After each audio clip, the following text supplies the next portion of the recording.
Yo, Fight World, we all up in this. Say words, y'all.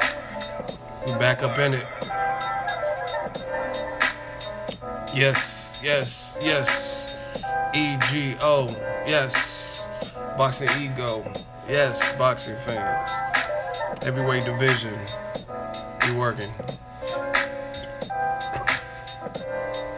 Gang, gang, gang.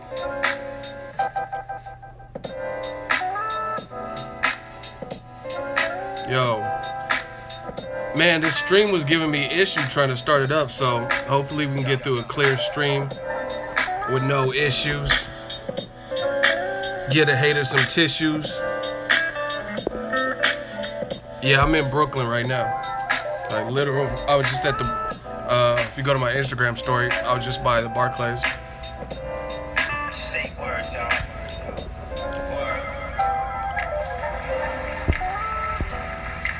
Is it frozen for anybody else? Somebody said it was frozen.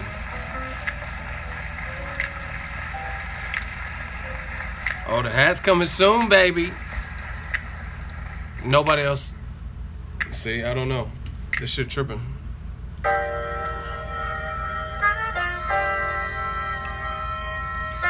Only a few people are complaining it's frozen, so I don't know. Let's get into it. Boxingego roll call. I just want to know where y'all are from. Where y'all at? Where y'all from? City, state. Bang, where you from? Roll call. DC up in it. DC back up in it. Detroit, Houston, Dallas, Houston Astros. Man, y'all claim the World Series. Knoxville. Oh, there's Gracie with the cute thumbnail.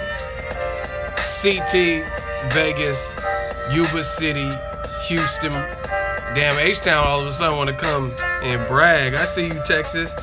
Screwston, Juarez, Mexico. We out here. I ain't never seen Houston repping today. What's up, Gracie Pooh? Yeah, Houston coming after that World Series. Y'all right up in here. Like, yeah, H-Town, repping for the H-Town. Chopped and screwed. Vegas, baby. College Park, Georgia. Where y'all from, man? Someone said they can't see Ego. Hey, a lot of the competitors can't see Ego either. So, I'm used to it. You can't see me. I'm all up in your range. With binoculars, you still can't see me. Ego Valley, man. West Side. Fort Worth, Texas. Shout out to Dublin. He'll do fucking none. Conor McGregor, he got a movie with Universal Pictures coming out this week. 210-717-817. Everybody's all up in here. Alright, we'll do another roll call at the end. Y'all ready to talk some boxing? Can I get a hell yeah? Y'all don't want to talk boxing? London, New Zealand. Can I get a hell yeah? Inglewood. Y'all want more roll calls? Okay, I'm seeing a hell yeah now. Alright. There's a lot to talk about. We got some hell yes.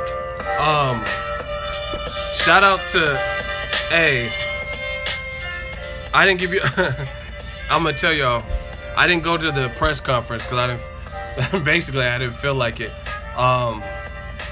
I really wanted to go to the media day, but I couldn't, I had a hard time getting out of San Francisco at reasonable times, and there's a 3-hour difference, so it just wasn't working. So I got here last night, late, came and just chilled, went to this deli, checked into my room. The thing, the press conference, I was gonna go, but they're doing, I guess, construction on the bridge or whatever. See, man, okay, so I'm like, man, it's just a press conference. It's not gonna be that big, and it actually happened to be a really good press conference.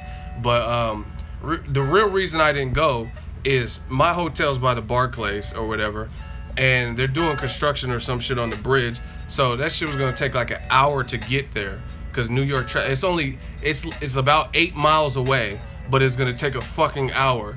and I don't have a, like, I don't know, I never rent a car when I come to New York. So I would take an Uber an hour for a press conference and then an hour back. So I don't know why Showtime, the Bell Entertainment, I don't know why they put it at this particular ballroom so far away from Brooklyn. And then I was like, you know, it's not worth it. I'm going an hour away. But shit, the shit was lit. I'll be at the weigh-in for sure. The weigh-in's actually in Brooklyn, where I'm at the Barclays. I'm like walking distance from the Barclays, so the press conference, for whatever reason, they had it deep. So I skipped out on it, and I just wanted to just do the New York thing, sightsee. I could have bought a place in Dumbo before it was Dumbo. Guess how I'm feeling, Dumbo. But yeah, the press conference was lit. Hey, these dudes was tripping. They was talking about killing each other. Hey, shout out to Wilder and Stiverne. Dudes was talking about actually taking each other off this planet. I'm not trying to laugh because nobody deserves to lose their life in the sport. But for a fight, like, I'm gonna be honest. I started not to come to this fight. That's why my planning was super last minute. Cause I was when it was Luis Ortiz, I was for sure coming. I was coming for sure. But then after that broke up, I'm like, man, I don't know. That's, you know what I mean, I could watch that at home. So I was like contemplating it. But I want to support the Porters and just overall support the boxing. And I didn't really get out for October. There was I think they had the triple header. I didn't come out for that. So I was like, fuck it. Sue me, fuck it. What's a couple dollars to me? So I came out here. But I will say this, even though I was highly disappointed when Luis Ortiz messed up, and we're gonna get to him, you see that in the title, but we'll get to him. I will say they did a good job of hyping this up. So definitely tune in, because the press conference was lit. Like I said, I'm not condoning somebody to lose their life in this sport. I don't want to see that, but that WWE shit be selling. And Wilder-Stiverne is such a man of few words, to the point where he was yelling and like bossing up. It just made it good. He was like, I don't really be on social media, but I did catch something. He said he's concerned that he might kill me. He was like, I'm not concerned if I kill you, cause I'm a killer. And he's like, and I'll walk away with a smile on my face. So basically he's saying, if I kill you, then oh well. If he dies, he dies, on this Ivan Drago shit. I was like, wow. And he's like, keep smiling, keep smiling. So I don't know. Maybe we get to see a different side of Stiverne. Glad you made it to the East Coast. Ego, mad love and respect to you, bro. Yeah, shout out every time I come out to the East Coast, man. It's a great time, great atmosphere. Actually, the weather's not bad right now either. I was just at across the street from the Barclays. I was at that Best Buy in that little mall, and the weather, it wasn't like too cold. It's actually colder in my hotel room right now, because I like the AC on. I like to damn near be cold. But yeah, man, for what it is, a replacement fight. This Stiverne shit got me more curious than the Carlos Takam fight with Joshua. And that's not because I know a lot of y'all UK dudes is trying to act like I hate the UK, even though I used to live there. Like, that same shit don't work to me. That don't work against me. But Carlos Takam got stopped by Povetkin, like officially stopped. Now Stiverne has a stoppage. Some of y'all might know this. He fought a guy named Demetrius King. But if you actually know boxing, not just look at BoxRec, if you know boxing and watch the fight, the stoppage was bullshit. I don't know why the ref stopped it, because Stiverne was throwing punch. He was hurt maybe, but he was throwing punches. So it's like, it was actually the Stiverne Demetrius King stoppage was actually worse than Joshua Takam stoppage, because Joshua Takam, I thought that was a bullshit stoppage too, but Takam was losing basically every round, versus the King Stiverne was a competitive fight from what I remember. So you got to know your boxing. So Stiverne, yeah, he's been stopped, but it was really a bullshit stopping. And Wilder himself didn't stop him. So I'm actually, and I'm telling you, when the Luis Ortiz fight got canceled, I wasn't even really too jazzed about this fight, but they got me interested in it. Maybe it's because I'm out here in Brooklyn. But the press conference was lit. So they got me more interested. Like I said, no disrespect to Carlos Takam, he's crafty and stuff, but like, I didn't really think he could beat Joshua. You couldn't beat Joseph Parker. You couldn't beat Alexander Povetkin. I really didn't have you beating at 6'1.5", beating 6'6" Joshua that just beat Klitschko. Now, I'm not saying Stiverne will beat Wilder. I think Wilder wins, but you never know because it's boxing. Just because Stiverne, first of all, you got to know boxing. When you've been in the ring with someone for 12 rounds, you might know little things. Now, Stiverne, he said he had dehydration or some shit in the first fight, so you know what I mean? There is a little wild card. Obviously, Wilder should be the favorite. He has the most to lose. He has the most going on, like, outside of this. He hurt Stiverne in the first fight, but there's an element of intrigue. Lou DiBella said it best. Stiverne don't have shit to lose. He been on the sideline for 2 years. He been screaming he wanted this mandatory, so I don't know. He's nothing to lose.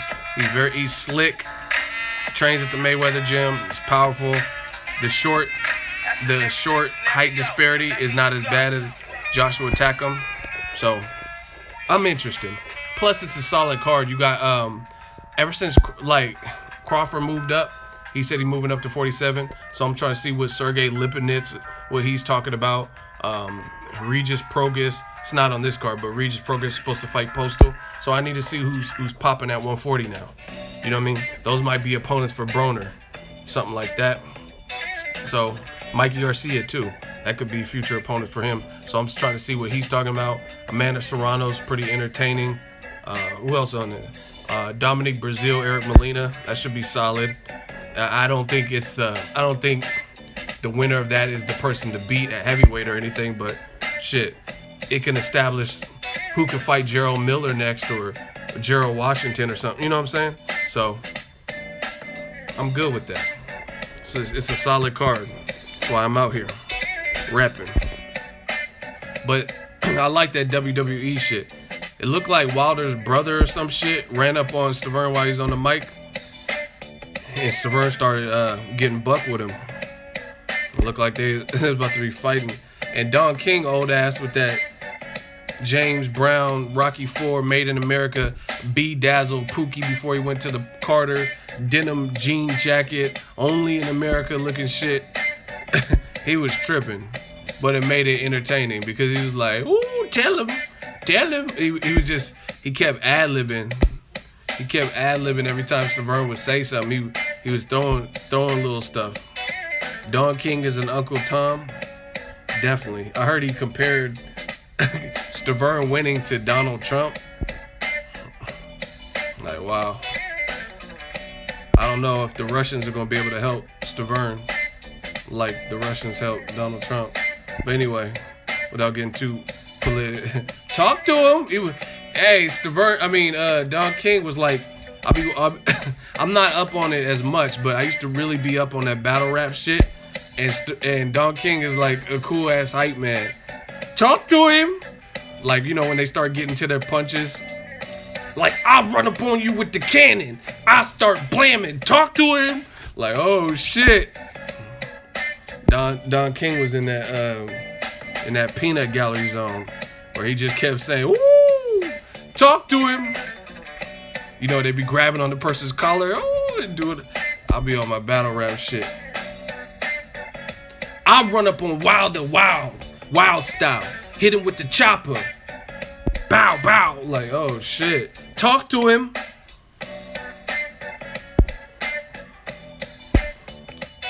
Anyway, what else? He said, oh, hey. Somebody put it. That's what he said. Stiverne was like, "I'm a killer." And he paused for hella long. Don King was like, "Take your time. Take your time. Talk to him. Don King was a fool. That motherfucker tripping. He be having that little flag. Woo, woo. Hercules. Like, if you don't put that fucking Home Depot flag the fuck down, hell nah. He said, take your time. Talk to him. That's like when the battle rappers be like opening up their scheme. Woo, take your time. Like warm them up. Don King was really tripping.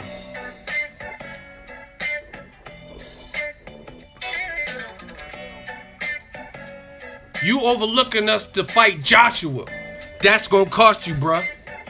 I hit you with the chopper. Nah, I'm playing. Talk to him.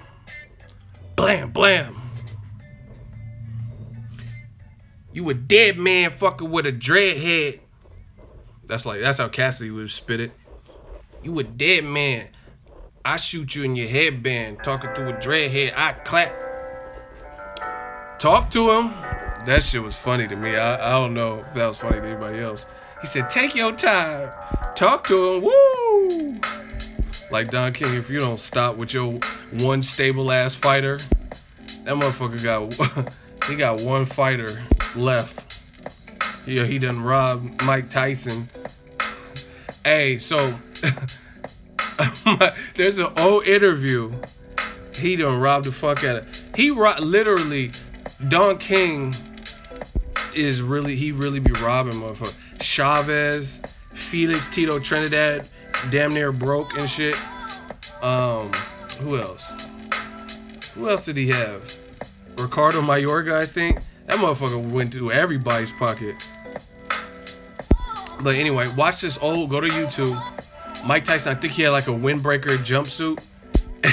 And Mike Tyson, I don't know, he wasn't getting along with Don King. And they're doing like a satellite feed with the little wire in his ear. And Mike Tyson, he was like, fuck this interview. And he like started taking his like headset off and microphone. And Don King was sitting next to him. And Don King went like this to stop him. Mike Tyson got up and he was like, Mike Tyson was like, get your hands off me. And like, get your hands off me. And if you watch how quickly Don King removed his hand, because nobody wanted problems with Prime Mike, I'm gonna tell you that. But he tried to stop Mike and obstruct him from leaving the interview like he was trying to do. And Mike was like, get off me, don't touch me, get your hands off me. And then Don King, he snatched his hand back so fucking quick.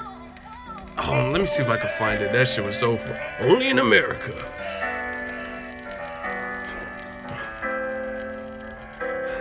Mike Tyson was a fool. He was about to go in on Don King. He probably would have hit Don King.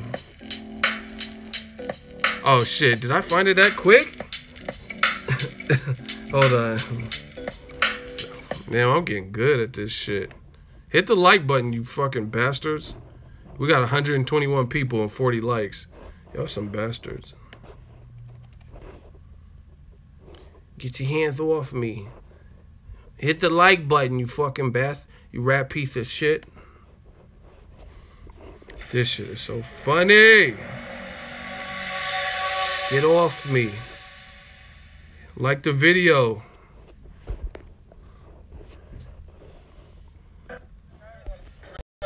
He's like, AC, get off. Oh, fuck. Hold on. It came up so quick. He was trying to leave. Look how quick he hold on. Watch. It's happening so fast. He tried to stop him.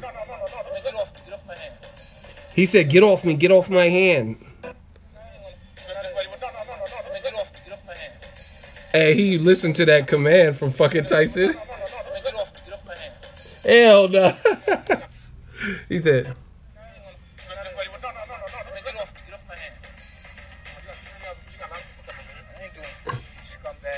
hey, he said, I ain't doing nothing, scumbag. Fuck this interview. And he still got that stupid ass flag. Ask you one more question. What was that odd scene when it Bro. He said, get off me. And Don King really listened really quick. See, nobody wanted no smoke with I'm trying to tell y'all. He touched him. He said, "Get off." He let him go though. I would have let Tyson go too. What are you gonna do? Keep holding Tyson? If he's like, "Get off me," no. You get fucked up by Tyson.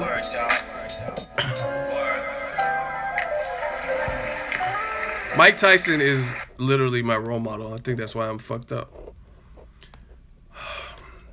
He's like, "How did you know you hurt him?" I knew I hurt him because he was in there. He was crying in there. Like, what do you mean he was crying? He was whimpering, making feminine women's sounds. He was crying in there. He was like, how the fuck is it? How's he crying? He said, first I jab, I hit him to the body. He was crying. He was crying in there. Listen, this dude, spinal. I posted this yesterday. I love Mike Tyson. He's like, he was crying in there. Listen. Are you talking out of turn? I normally don't do interviews with women unless I fornicate with them. So you shouldn't talk anymore. Bro, he just said, I normally don't do interview with women unless they're gonna fornicate with me. So, you trying to fornicate? He said, first of all, he said, are you talking out of turn? Like, who does that to a female journalist? Like, what if Michelle Joy Phillips was in Tyson's era and she's like, "Hi, fight fans," and she asked him a question and he was like, "Behind the gloves, I don't do any interviews unless they trying to fornicate." When you trying to fornicate, like, who does that? That was savage. Unless you wanna, I wanna talk nice to you and talk about fornicating with you. Suck my dick. Because if I was eloquent with you, you would still look at me as a scumbag. Are you talking out of turn? I normally don't do interviews with women unless I fornicate with them.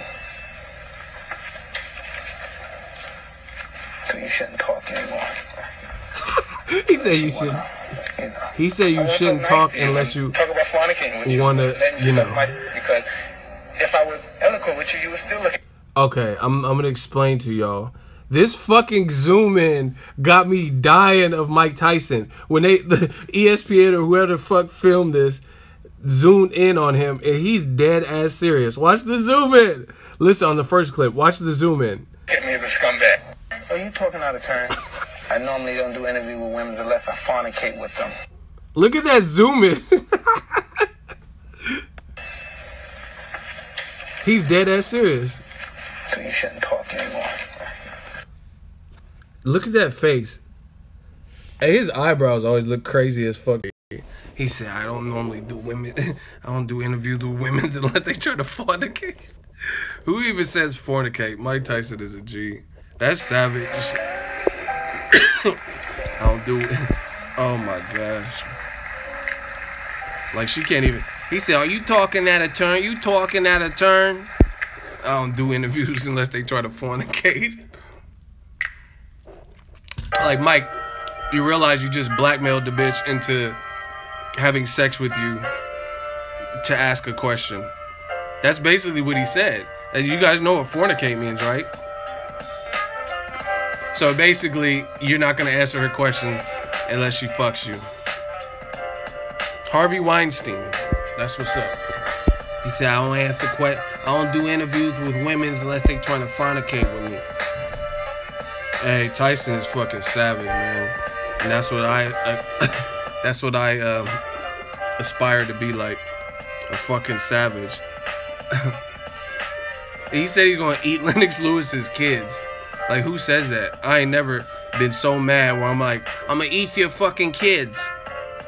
I just wish I knew one of your kids so I can stomp on their heads and smash their testicles. Like, what? Like, you cool, bro? I just want to smash them in the fucking head and stomp on their testicles. I hate your fucking kids. I want to eat them. Jeffrey Dahmer, I want to eat. I want to eat. For breakfast, I want to eat them. Like, Mike was... Listen, I've been pretty mad, but I don't think I've ever been that mad where, like, I'm going to threaten to eat somebody's kids. Like, I can't think of a time where I've been that mad. You know what I mean? Like, that's OD. That's that Brownsville Catskill shit. Someone cut you off in traffic. Fuck you. I'm gonna eat your kid. What? I would clutch my pearls. What? I don't have any children, but what if I did? That'd be weird, man. I'm a fucking eat your kids. I would never fight somebody who made a threat like that. Like, if I'm ready to fight, I'm like, yeah, come on, what's good? Like, let's go. I'm gonna eat your kids. You win. I'm not fighting you. I'm not fighting no person. Like, okay, if you're gonna eat, like, do you know how Whitney Houston has a song, I believe the children are. Do you know how innocent a kid is? So if you're willing to eat somebody's fucking kids, then you don't give a fuck about me.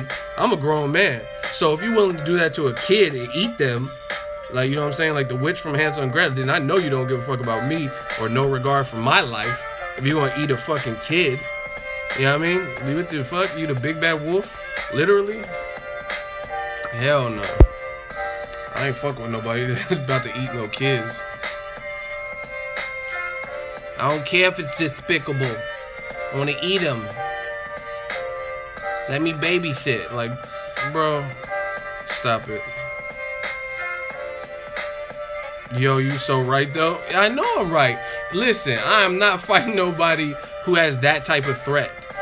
Half of Mike Tyson's threats, fuck the knockout streak. Like, I get it, he's a knockout artist and all that. That's one thing you got to worry about. But the level of his threat game, I'm backing out of the fight. You can call me a ducker, a bitch, a pussy. Like, the knockout thing is something to fear and behold already. You know what I mean? The fact that he had power and he's trying to uppercut your life away. But his threat game is too impeccable. His threat game is impetuous. You know what I'm saying? Come and say it to my face, you punk ass white boy. I'll fuck you in front of everybody. Like, what? I'll pull your pants down and fuck you in front of all these people.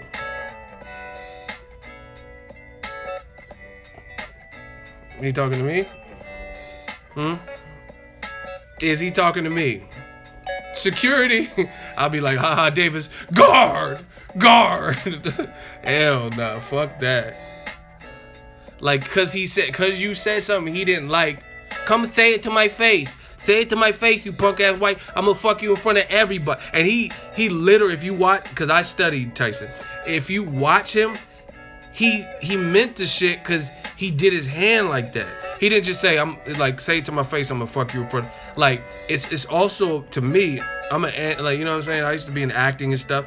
So when you're portraying a character or whatever, you gotta get into this shit. So if he was just like, say it to my face, I'm gonna fuck you in front of everybody, that wouldn't be as bad. But he's like, come and say it to my face, you punk ass white boy. I'll fuck you in front of and he showed you everybody. He showed you how many people were in attendance that are gonna watch you get fucked by him. Say it to my face, you punk ass white boy. I'm gonna fuck you in front of everybody. Like, nah, bro, you win. I'm like too big to be getting raped by no dude. Fuck that, I have to shoot you if you try some shit. Anyway, I don't even know what this stream is about. This just took a weird turn.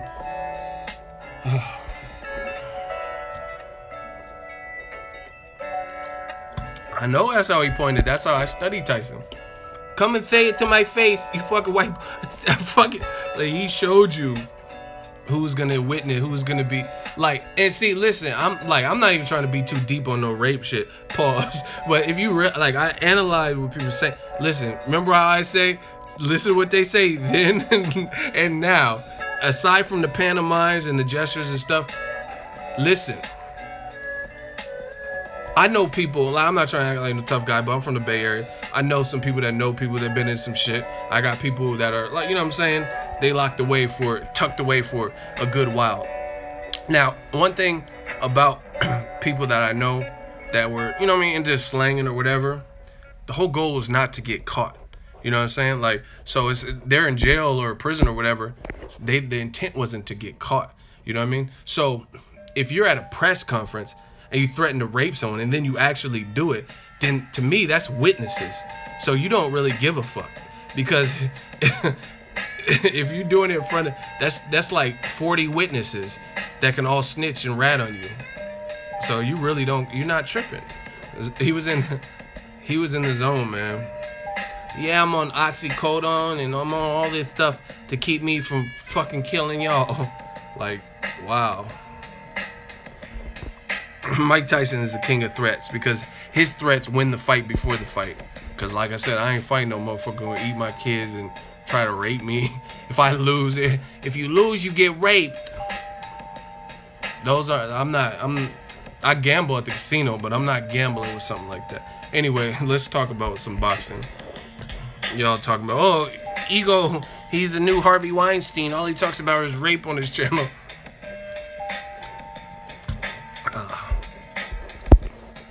Fuck. Yeah, man, I'm looking forward to Wilder-Stiverne. I think it'll be good. Who's arguing in the chat? I'll send someone to rape y'all if y'all arguing in my chat. Notice I said I'll send someone, because that's not me. I don't rape men. Well, I don't rape women either. I guess that shouldn't. Let me just stop talking about this rape shit. How about that? No more rape. Can someone blow the rape whistle? No, we're done with the rapes. No more rapes. Someone say yes, but yes, please. Thank you. I thought you would never ask. See, that's what happens. ESPN, HBO, Showtime. No one owns me. I talk about whatever I want. If I want to have a fucking rape stream, I don't care. You fucking rat piece of shit. Y'all can telling me ain't shit gonna happen.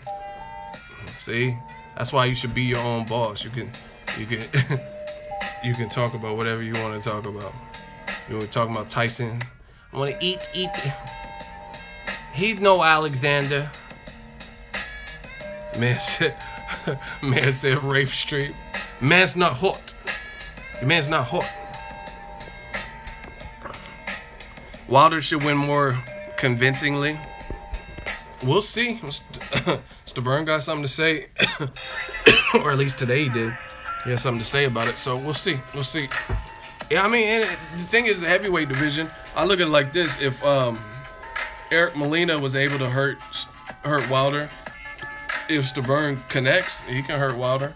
I mean, I told you, like, a lot of people, in my opinion, my view of the game, they overstate a heavyweight chin. You know what I'm saying? They overstate the chin thing in the heavyweight division. Listen, if these dudes are 250, you can get 250 plus, you can get your shit rocked. Period. I don't care what you're talking about. I just feel like chins in general get overrated to me. The reason I say that is because your body is not designed to take blunt force trauma. Now, we all know some people have better chins than other people. Like, Canelo bombed on Triple G, and he kept coming forward. He threw this one, like, punch, and it came down, turned Golovkin's head, and Golovkin was like, ring, ring, ring, and still kept coming at him. That's exceptional, like that, to have a chin, because I promise you, and I'm not trying to throw no one under the bus, but if Canelo, that looked very similar to the shot he hit Khan with. You know what I'm saying? And Khan didn't just walk through it. You know what I'm saying? So chins, like I said, Golovkin, he's blessed. He has a good chin, stuff like that. But I think overall chins, especially in the heavyweight division, they're overstated. People be like, oh, so-and-so's chin. You're not supposed to be getting hit that fucking hard by somebody. Oh, let's talk about, listen, Ego Army. First of all, if you Ego Army and you in this stream, I traveled all the way to Brooklyn for y'all for content. We working. Hit the like button. But I gotta talk about this. I'm actually gonna make a separate video about this. So Ego Army, and see, actually, here's a message. We verified now. Like I don't know if you caught my last stream, but let me show y'all the business, man. Through hard work, through great fans, and just consistency, we doing numbers. Now when you go to the fucking channel, you see Boxingego, and you see that check mark. We marked up Shotty, man. We verified. You know what I'm saying? You see this? We live. Oh, what is that? Who is this? Oh, Boxingego. with the verified check mark. Okay, we verified. We verified. You see how that goes?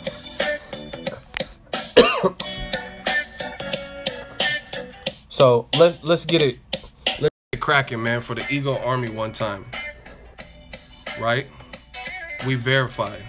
Wait till I get them Twitter and them Instagram. Like Joel Ortiz. Joel Ortiz, for all my rap fans, he had a sick ass line.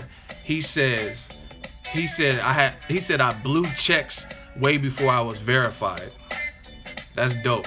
You get it? He said I blew checks way before I was verified, because on Twitter the check mark is blue.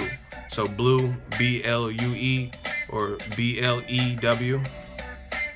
Yeah, man, we letting the beer go dumb. This Ego Army stuff. It's the winter though, so you know what I'm saying? I'm trying to get like Abe Lincoln. I'm gonna chop down the cherry tree on the boxing game. And I'm gonna abolish slavery. And that slavery is a slavery of the mind. You know what I'm saying? New media. All that bullshit y'all listened to in the past, man, that shit's done. You done, son. We talking about that realness. Taking them shackles off. Yeah, if you ain't talking about nothing, expect that hot seat. We are the Civil War, like Captain America, man. This is a boxing channel, not politics. This is whatever I want it to be. See, we talk about whatever. I told you, the rape channel. We want to talk about Mike Tyson, who no longer fights. It's whatever the fuck I want. It's Ego Army, what the fans want. That's it. Like Roy Jones said, I don't want to hear nothing else. I don't want to hear nothing else. We talk about what we want. I'm the people's champ. Y'all hold me down, I'll hold you down. Very simple. Man, I'm not putting him in the hot seat because I'll fry him. I already feel the energy because I'm in the East Coast. He'll get fried too easily. I need a little bit of a challenge. This is not politics, it's whatever. We verified. That verified. Listen, there's not many boxing channels that got that, right? And there's not a lot of boxing channels that came up in the game like I did that got that. See, because the thing is, my whole journey is different. I didn't have no industry connects and interviewing fighters and shit when I first started, right? I had to acquire that. Some people just live next to a local gym or something, was able to tap in with them. I didn't have that. I made people respect what I had to say before any of that. So my journey's different. So not too many boxing channels have to verify it anyway, but definitely not too many have it and came up like me, like through the ranks. But I've always done that in life. Like even when I worked at Lowe's, I started off as an hourly. I didn't just start off as a salary manager.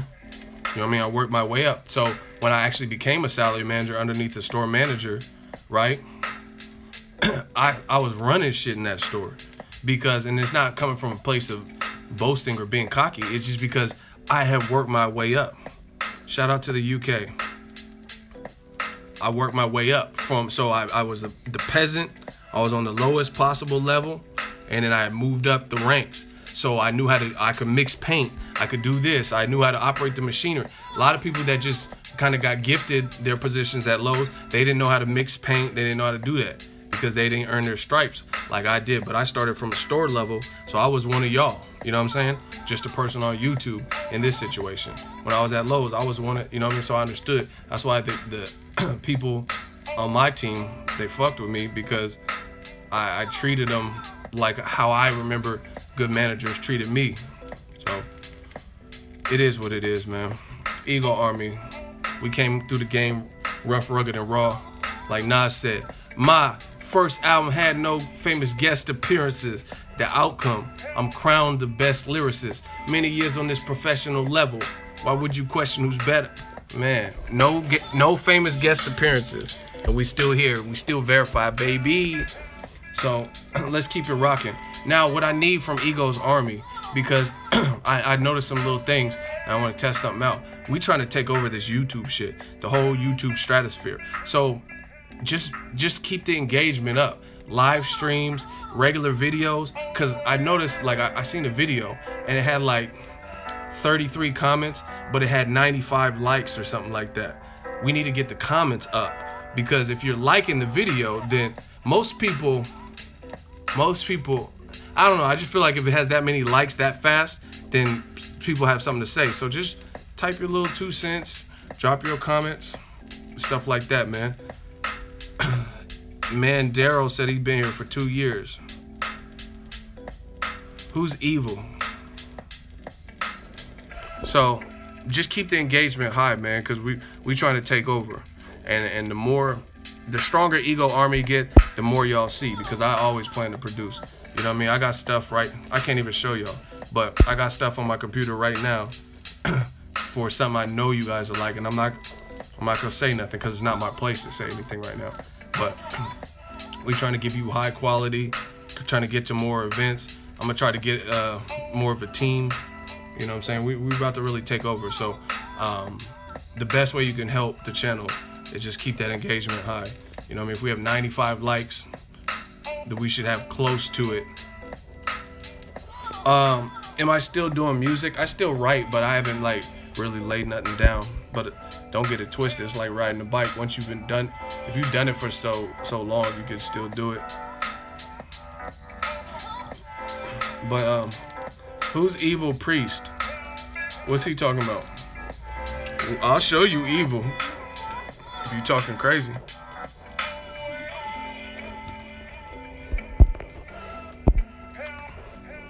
Yeah, man.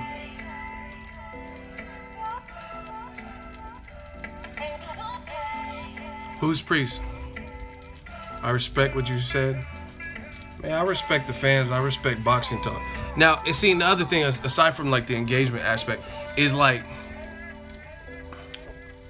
we gotta just stand up as fan. Like that's why I'm trying to get Ego Army strong as fucking possible. You know what I'm saying? I'm trying to be a militia out here, and we got it. Like, see, I'm trying to think of how I can say it. Some people are fanboys. Like they don't care about boxing. They care about a fighter. And I don't like that. Because I don't care who you like as a fighter. Trust me. I really don't.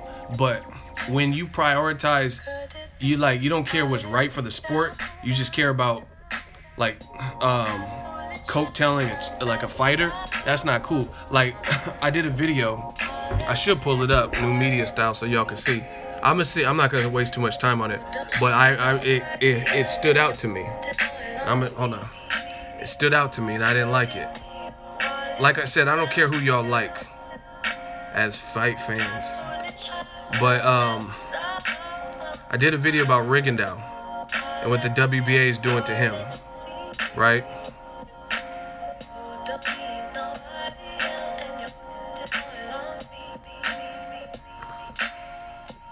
Hold on 1 second.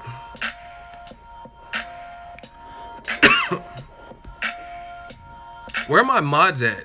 If there's stuff going on in the chat where people acting like kids, start blocking people. You know what I'm saying? Don't do it like crazy, but it sounds like there's some bullshit going on. So shout out to my mods. Always hold it down. Police this shit, cause people trying to hear some boxing talk. We already talked about the Mike Tyson rape. My dude Angel Santos. Hold it down. So I'm gonna see if I can find it. I did a video about Rigondeaux. I don't know who it is for a fact. I just keep hearing people going crazy. 551 likes, only 35 dislikes. See, that's that Ego Army shit. That's that Ego Army shit. See, the real always gonna outshow, right? You know what I mean? He always gonna have a couple of piss poor haters, them rat pieces of shit. You know what I mean? That are gonna try to hate because they don't give a fuck about the message, and that's what we fully eradicate. But anyway, so my whole point with Rigondeaux thing is I made a video, and I made it from the heart. Like like all my videos, I do speak my mind, and I speak how I really feel and stuff like that. And the thing is, we got to get boxing to a point where it's okay, even if your favorite fighter, if they make a questionable decision, it's okay to acknowledge it and question it. It's okay. Doesn't mean you hate them. It doesn't mean you don't buy their merchandise or don't want to see them fight or don't like their fighting style. it's quite all right. You know what I mean? Like, I like Canelo. Some people see, people say I hate Canelo at different points because I wasn't a fan of the Amir Khan fight for Canelo or Liam Smith. And around that time, because he was picking them fights and he gave his belt away, they said I hated Canelo. Then he made the right decision in my book by fighting Golovkin, and it was announced. So I said my mind about what I think. I think Canelo's a good fighter, good defense, improving since the Mayweather loss. Then they said I loved him. But it's okay if your fighter does something. See how objective that is? I really fuck with Canelo. I like Canelo. There's no mystery. I like his fighting style. He got swag. You know what I'm saying? He seems like he does good for his country, like the Mexico earthquakes and shit. But I never let that gas me up to the point where I can't be objective about the situation, right? And that's what we need to get back to. So anyway, regarding Rigondeaux, the WBA, they're kind of fucking him up. I did a video about it. That's why you're seeing all them likes in it. The WBA, nah, but that doesn't make sense. See, listen, Anthony Allen says, I could tell you like Canelo, you made a lot of videos about him. You don't know what you're talking about. Because I'm not making a video because I just enjoy Canelo. Because there's Terrence Crawford. There's a lot of fighters that I personally like. But if there's trending topics and people want it, go look at all my Canelo videos and look at the views. You guys forget. See, it's easy to come on the channel as just a pure YouTuber. You have to understand, for me, this is my job. And just like Will Smith said in Bad Boys 2, when he was acting like he was in jail, and he's like, I ain't going back. I ain't going back. Like, this is my job. I'm not going back to working for somebody else. I don't have to.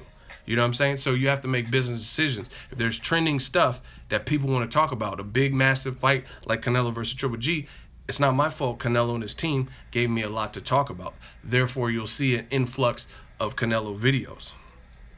Period. You know what I'm saying? If Terrence Crawford and Errol Spence becomes the hot topic that people can't stop talking about and they're posting back and forth, then you'll see a bunch of videos with that. That's how the game goes. This is a business. As much it started off as a hobby, and as much as I like boxing just as a boxing fan, you got to make business decisions. So anybody trying to start a channel, you got to understand that. You know what I mean? Like, so if I'm talking about fucking Liam Smith versus Liam whatever the fuck his name is, Liam Wilson, Liam Neeson, right? And I'm prioritizing making several videos about that, but there's something big lingering on the background, Errol Spence and Keith Thurman going ham. That's stupid to me. That don't make if it don't make dollars, it don't make sense, period. So just to clear that up. So I don't make it because I like Canelo. I'm just making more videos about. I'm giving the people what they want. And look at the views. Men lie, women lie, numbers don't. So obviously people are checking those videos. So I gotta keep it going. But anyway, not just a sidebar. Rigondeaux, the WBA, I don't like what they're doing to him. In case you didn't watch my initial video, right? In case you didn't watch my initial video about Rigondeaux that I just showed you. Basically, what I gathered from the ESPN article on the WBA, it's in Spanish, but the WBA is going to punish Rigondeaux if he loses to Lomachenko. By punish, what I mean, we all know Rigondeaux is going up to fight Lomachenko. He's moving up 2 divisions. Very valiant, very dangerous. Lomachenko has 2 gold medals like himself. Whoop-de-whoop, right? Now the WBA is saying, at 122, where Rigondeaux is the champion, WBA champion, they're saying if he loses to Lomachenko, then he gets removed of his championship status. And I don't think that's right, because clearly Rigondeaux's team went through the proper channels to even make sure the Lomachenko fight was made, similar to Kell Brook. Kell Brook, his mandatory has been Errol Spence pretty much for a minute. You know what I mean? But he was allowed to go on with the IBF to fight Triple G. Came up short, gave it a go, and he didn't lose his spot at welterweight. I don't think when someone's daring to be great, I don't think you should guaranteed lose your spot. Even the WBC, I have a video. I personally talked to Mauricio Suleiman. He says Amir Khan fighting Canelo at 155 will not mess up his spot at 147. You know what I'm saying? In terms of being a mandatory for then champion Danny Garcia. Mauricio Suleiman told me that in an exclusive interview. He told me that. Now, Amir Khan eventually lost his position because he got knocked out, got injured, and the show must go on. He hasn't fought since May of 2016. You know what I'm saying?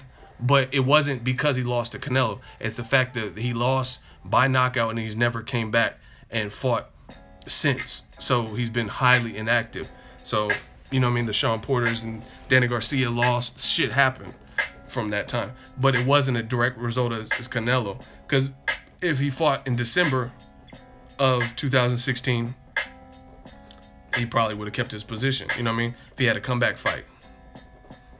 But he didn't. But what they're doing to Rigondeaux is just, it's kind of criminal to me. It's like, and see, this is the thing is, like, all the sanctions, all of them, but different ones are worse to me. But if you think about it, who you are, shout out to Ego's Army, man. Hit the like button. Who you are influences, and the almighty dollar, and it's very clear as day to me, it influences what you can get away with. If you're a big star, like let's say Canelo, Floyd Mayweather, Joshua, you get all the exemptions and exceptions and like excuses made or whatever, and you get to keep belts and not even fight mandatories and prolong fighting, you know what I mean? Because the almighty dollar, you get to not participate. But if you're a star that they don't give a fuck about, that acquired a belt and it doesn't have as much popularity, I guess you could say, then they don't even care. You know what I mean? Like Demetrius Andrade's one. He's a great fighter. He had the WBO belt or whatever, got stripped, and they let Liam Smith fight for it. Put Andrade at 54 against Liam Smith and watch him get chopped up. He'll get chopped up by Andrade at 54. You know what I'm saying? But they let him fight. And then Austin Trout suing them because he was next in line to fight Liam Smith or whatever, and then they brought in some other guy to fight him. So, you know what I'm saying? Just a bunch of politics and a bunch of bullshit. And I don't think that's right for Rigondeaux. So basically the WBA, what I gather is you knew he's going to make a big ESPN fan-friendly fight or a fight we want to see with Lomachenko, with Top Rank, a big promoter, to close the year off. And you gave him permission to do that. But then now the stipulation is if he loses, then he loses. It's basically like he loses twice, because he can't even go back home to his natural weight and be a champion without fighting to become a champion again. That's fucked up. That's fucked up to me. You know what I'm saying? Fair is fair, right is right. I don't think that shouldn't fly. You know what I'm saying? And what makes it worse is even, let's say Lomachenko loses at 130 to Lomachenko. Guess what? At 122, he's still probably the man at the division. You know what I mean? And whoever let's say you strip him and you put Chucky Moises Flores, Rigondeaux, if he fights him again, he'll probably beat his ass again. You know what I'm saying? So it's like, to me, that I don't want to usher in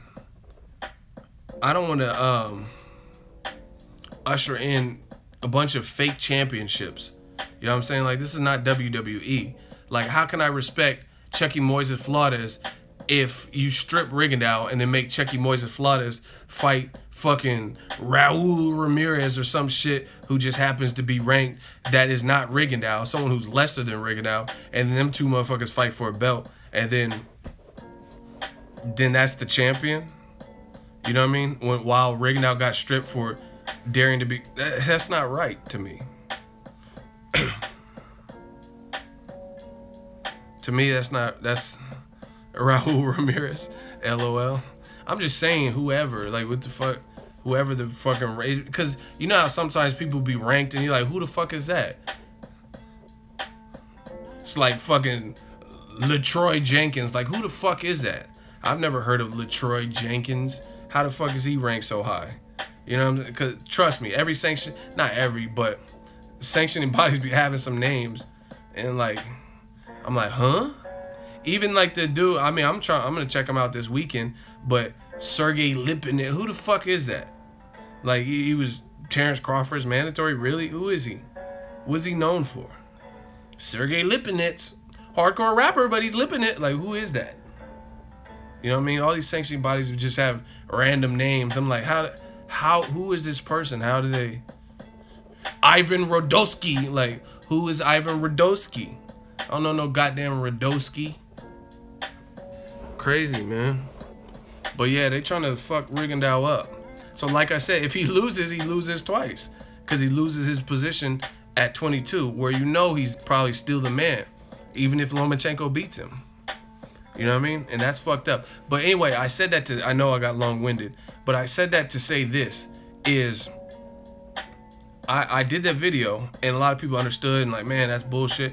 But somebody in the comment was like, haha, Rigondeaux's gonna lose again, haha. And it was just like, they were just going in about how, like, basically they were happy that Rigondeaux's gonna lose his spot, and if he loses Lomachenko. See, to me, that doesn't sound like a fan. That sounds like a fanboy. Like, you don't care about right and wrong. You gotta watch motherfuckers like that. You know what I'm saying? You don't give a shit about right or wrong. You simply care about just the fighter you like, even if he's being wronged. You know what I'm saying? Even if he's being wronged or mistreated or a victim of bad boxing politics, you don't care about. That's what hopefully new media and stuff and Boxingego, that's hopefully what we can analyze and end up changing. You know what I'm saying? Because I don't think that's right, where no matter what, even if a person, you know what I'm saying? That's like a cop kills someone innocent. Haha, another black person dead. Like, you just happy. Like, you don't care. You just happy because it happened, because you're racist. Crazy.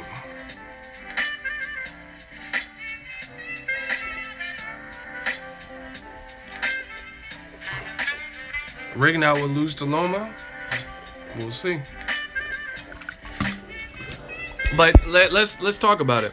Whoever said that, D Brown. You know what's funny to me? You know what's funny as fuck to me?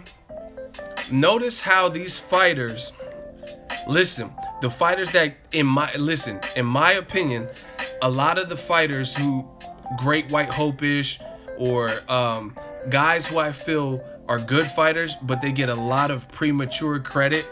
Like, to say Triple G and Roman Chocolatito Gonzalez are the best 25 in the last 25 years. And this was before Triple G had even fought Danny Jacobs, who I didn't think he beat. And he fought Canelo, who he scored a draw with. You know what I'm saying?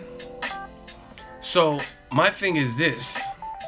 Those fighters, you notice there's a pattern that I've seen with fighters like that who again, good fighters, but they get a lot of premature credit. What I notice is, how come they're never the ones that have to do what other fighters that are not on that list don't get that same type of praise? They never have to do that. You know what I'm saying? Like, even look at, we'll start with Charlo.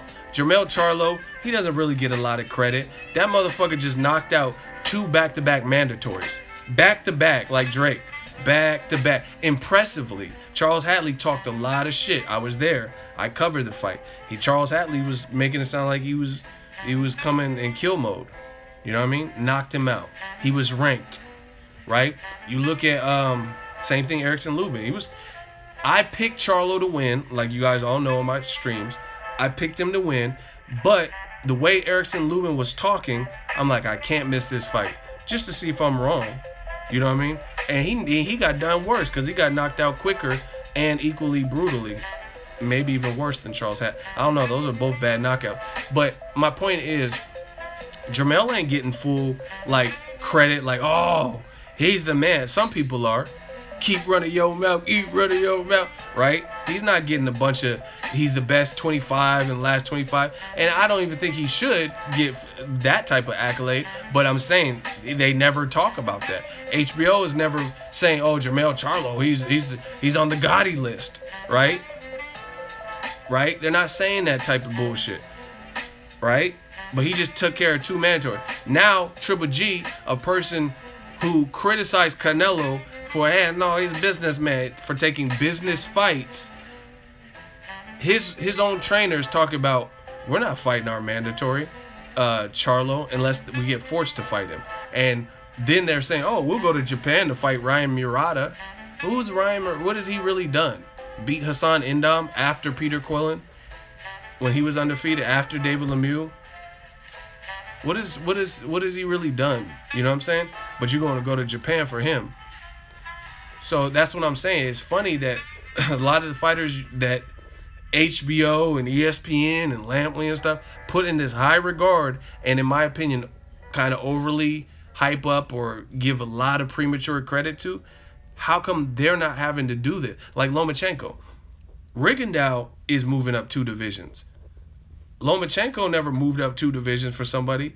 Even if he moved up 1 division and fought Mikey Garcia, who was on his neck, that would have been a huge fight. You know what I'm saying? And that would be a very dangerous fight. That would be equivalent of what Rigondeaux's doing. Because Rigondeaux's moving up 2 to fight a 2-time Olympic gold medalist. If Lomachenko moved up 1 division to fight Mikey, right? Highly dangerous, because all that cute shit, you might not be able to get away with that with a powerful guy like Mikey Garcia. But it's like those guys who get eons of praise, they never have to make these same sacrifices. Like Kell Brook had to travel 2 divisions and come up short. But Golovkin didn't even have to move up 1 division to fight against Andre Ward. And people made excuses. Oh, let him stay at 160. Let him unify. He deserves it. He wants to unify. He's not a business fighter. But why would you go to Japan to fight Ryan Murata? Maybe to tap into the Japanese fan base? Because Ryan Murata ain't done shit. You know what I mean? I would much rather watch Jermall Charlo versus Triple G. But then that's someone they say, oh, why should we fight him? Let him unify. You fucking monkeys are all the same. Let him unify. Okay, so he had the chance to unify, and he took the money fight with Canelo instead of pressing Billy Joe Saunders, who suddenly had gotten real confident, and K2 was in talks with Frank Warren or whatever, and Billy Joe Saunders like, I got me pinned. I don't want a couple things me way. I got me pinned, right? So why did Triple G fight Canelo? The business fight. You know what I'm saying? The money fight. And like, it's business. So I'm not saying I absolutely listen. It's not even listen. How we say this? I understand. Just like I told y'all, this is my business. So I'm gonna talk about the hottest topics first, and then worry about the other stuff. I get business. I understand. Even before I was doing boxing, I was a manager. You have to review reports and stuff. I understand business. The problem herein lies is when you got camps who criticize others for the same stuff that they themselves are willing to do for business reasons. You know what I mean? Team Triple G, let Floyd Mayweather fight Conor McGregor. Oh no, that's a bullshit fight. I mean, why? Why? You know what I mean? That's what Abel Sanchez will say. Oh, it's a bullshit fight. Why Floyd? I mean, he's the greatest of the generation. Conor has no chance, right? So you're bold in your proclamations and saying, why is Floyd fighting Conor McGregor, yet you fought Kell Brook, who, in my opinion, had no chance based on the size disparity. You know what I mean? Instead of pursuing undisputed and unifications, you fought a beltless Canelo for more money. So that's the thing I'm talking about. It wouldn't be bad if everyone just played, if they played by the rules that they set. If they said, Floyd shouldn't fight Conor McGregor, no matter how much money he's going to make, even though Floyd Mayweather, and I'm not trying to be facetious, Floyd Mayweather fighting Conor McGregor made more money than Golovkin probably has in his last 3 fights in that one fight. Does anyone want to like challenge that? Right? So obviously it was apparent why Floyd fought him, because there was no one in boxing that's going to give him a once and done, come out of retirement off the couch type of paycheck like that. Right? So you get mad at Floyd for doing it when Canelo was fighting Amir Khans and whoever else, Liam Smith, because the thing is, I kick the actual factuals. Golden Boy, all these fucking promoters, they knew it. Oscar is no dummy. Oscar is Mexican American. Hey, guys, I know you guys don't want to see Canelo against Liam Smith. I know this, right? He knew people didn't want to see the fight.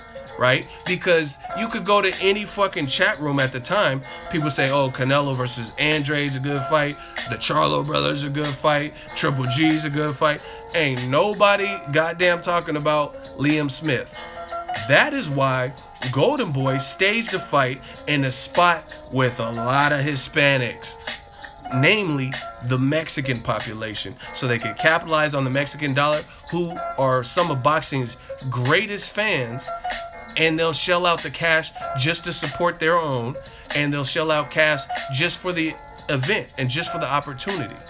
But again, it wouldn't have done that if he put it somewhere else. If he put Canelo versus Liam Smith in fucking Chicago, that shit would tank. Ain't no fucking Chirac coming through to see no Liam Smith fight like that. You know what I'm saying? That particular. So that's why they stage it. Just like Joshua, like y'all be getting gassed up. Eddie Hearn knows, like, why haven't they brought Joshua to America? Lennox Lewis has been in America. Like, hold on.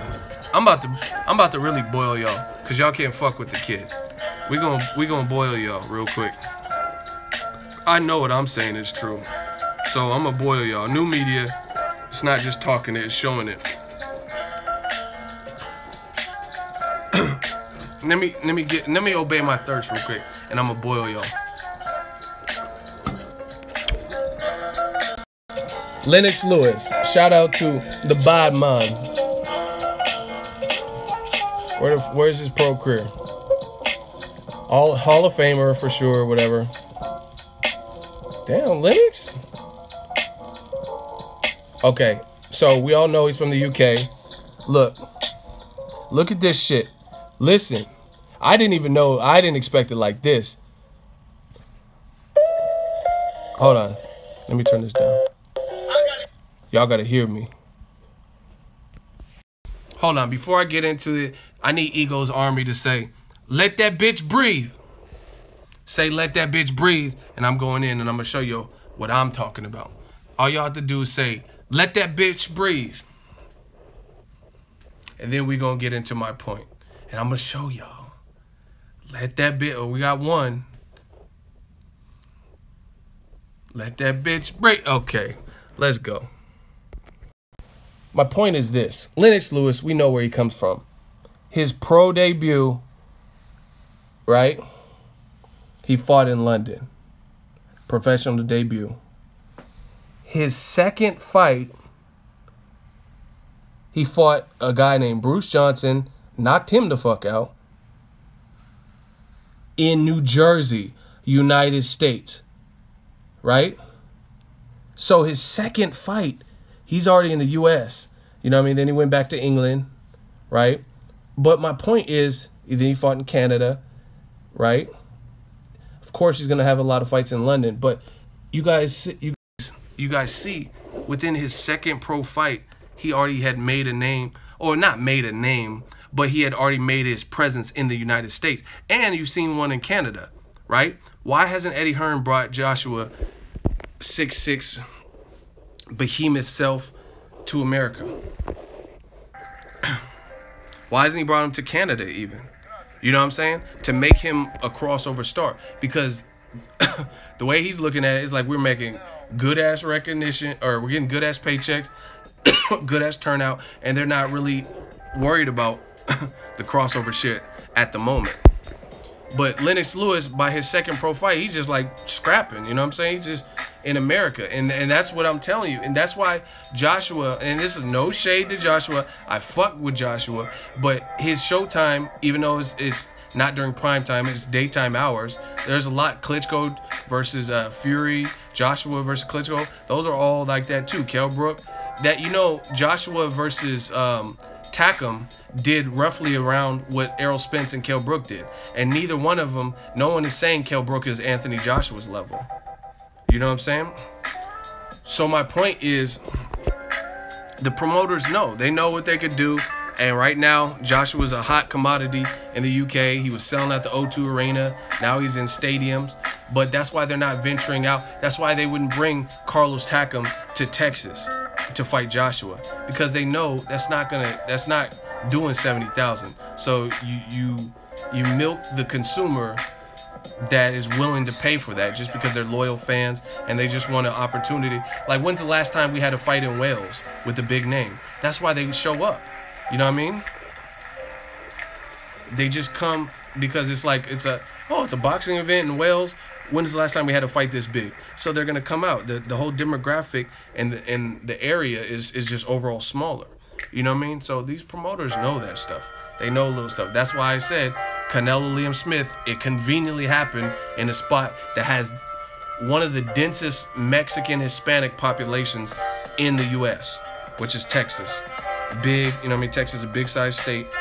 That's why they made it there. If they would have put it in Cincinnati, where Broner's fought, that fight with Liam Smith ain't doing 51,000. So these promoters, they have teams, they're not smart. That's why they do that. And that's the bottom line. But we got to get back to just good old-fashioned boxing, man, where the fans do what's right, say what's right, not just because you hate another fighter. Daniel Dubois will KO Joshua. He still fights out from a fight like that. And see, listen, let me tell you some more about the game. If y'all want me to tell you more about the game, say hell yeah in the comment section. Can I get a hell yeah? And then I'll proceed.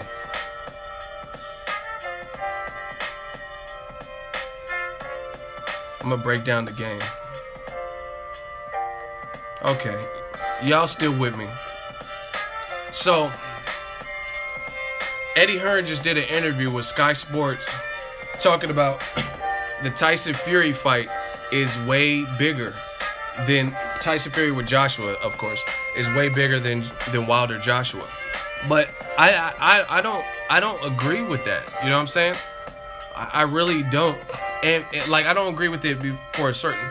See, that's more promoter shit because, okay, hypothetically, let's say the Tyson Fury Joshua is a bigger fight because if it's in the UK and both guys have a name in the UK. Hypothetically, I'm gonna use that argument, okay? Is that what's right for boxing fans? To see Joshua, a 2-belt champion, the guy with the most belts, a guy who's a powerhouse, all knockouts in 20 fights, fight a guy who really was on coke, self-declared, was on coke, failed 2 drug tests, got his license suspended, gained a shit ton of weight. You know what I mean? I don't know. I forgot all the exact weights, what he's weighing right now, but he went from like 17 stone to a fucking mountain. You're not even stones anymore. You're just like a boulder, a mountain. You know what I'm saying? So even if it is bigger, is that what's right? Is that what is right for the fan? Instead of a unification where, because listen, he's 350. That's too big. Name one successful heavyweight that was competing at 350. That's like some sumo wrestler shit. That's way too big. So you guys get me? You know what I'm saying? Like, so to me, I don't like that particular talk saying Tyson Fury Joshua is much bigger, because even if it's bigger, meaning the public will buy it, that doesn't mean it's what's right for boxing. That doesn't mean it's the best fight. You know what I'm saying? Because like Canelo could fight Julio Cesar Chavez Jr. on Cinco de Mayo weekend and do crazy numbers, and it was a terrible fight. You know what I mean? I was out in Vegas for that week. Terrible fight. So let's say the Charlo brothers in Houston or in Dallas or whatever, if they would have fought Canelo, maybe it doesn't draw the same pay-per-view buyership, but it would have been better for the fans. You guys get what I'm saying? So it's not just about what's like, oh, it's just a big event. It's like, what's right? What are the fans ask? Nobody, I haven't really heard too many people other than Tyson Fury himself and occasionally me making videos responding to what Tyson Fury said, I haven't really heard of people talking about Joshua and Tyson Fury right now. I just really haven't. I haven't heard that. I haven't heard people like beckoning, because people, I tell you, Tyson Fury right now is a wild card. We don't know what he was just retired 2 months ago. You know what I'm saying? So it's like I don't prefer that talk from Eddie Hearn, because like I said, hypothetically, I don't even know that it's bigger, but because we don't know until they both were to fight and see what kind of audience they both draw. But hypothetically, even if it is bigger, that would fighting a beltless Tyson Fury, that's what you'd rather give us than the fight that everyone keeps asking Joshua about, everyone keeps asking Wilder about, and they're both champions like that. I don't see. That's what's wrong with boxing right now. You know what I mean?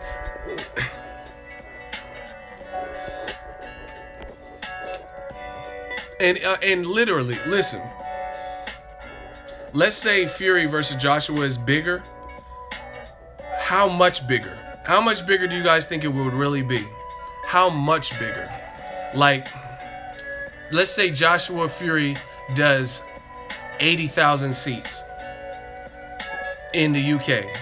So how many seats do you think Wilder would do with Joshua if they both fought in the UK? You know what I'm saying? When Joshua was doing 20, 30,000 or whatever versus guys like Eric Molina who've been stopped by Wilder. So, you know what I'm saying? Like, really? I don't believe that. I don't believe, like I said, even if the Fury fight is slightly bigger, I don't think it would be massively bigger.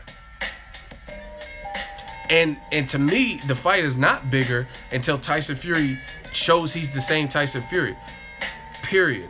You know what I'm saying? And to me, for my likings, Tyson Fury got to come back and get him a couple. Like if he were to fight 2, 3 people and he looked good in doing that. Like, you know what I mean? Fight David Haye if he beats Tony Bellew. You guys were supposed to fight a long time ago. Fight Gerald Miller.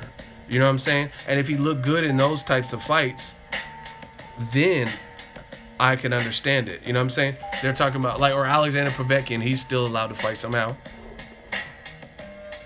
Right? Then it makes sense. But I'm really not interested in seeing Wilder or Joshua fight Tyson Fury until he gets back into his winning ways. Not that he's lost, but he lost outside of the ring. But again, that's what's wrong with boxing. Eddie Hearn talking about, also, it's a much bigger fight. It's not much bigger, because even if it was much bigger, put it this way.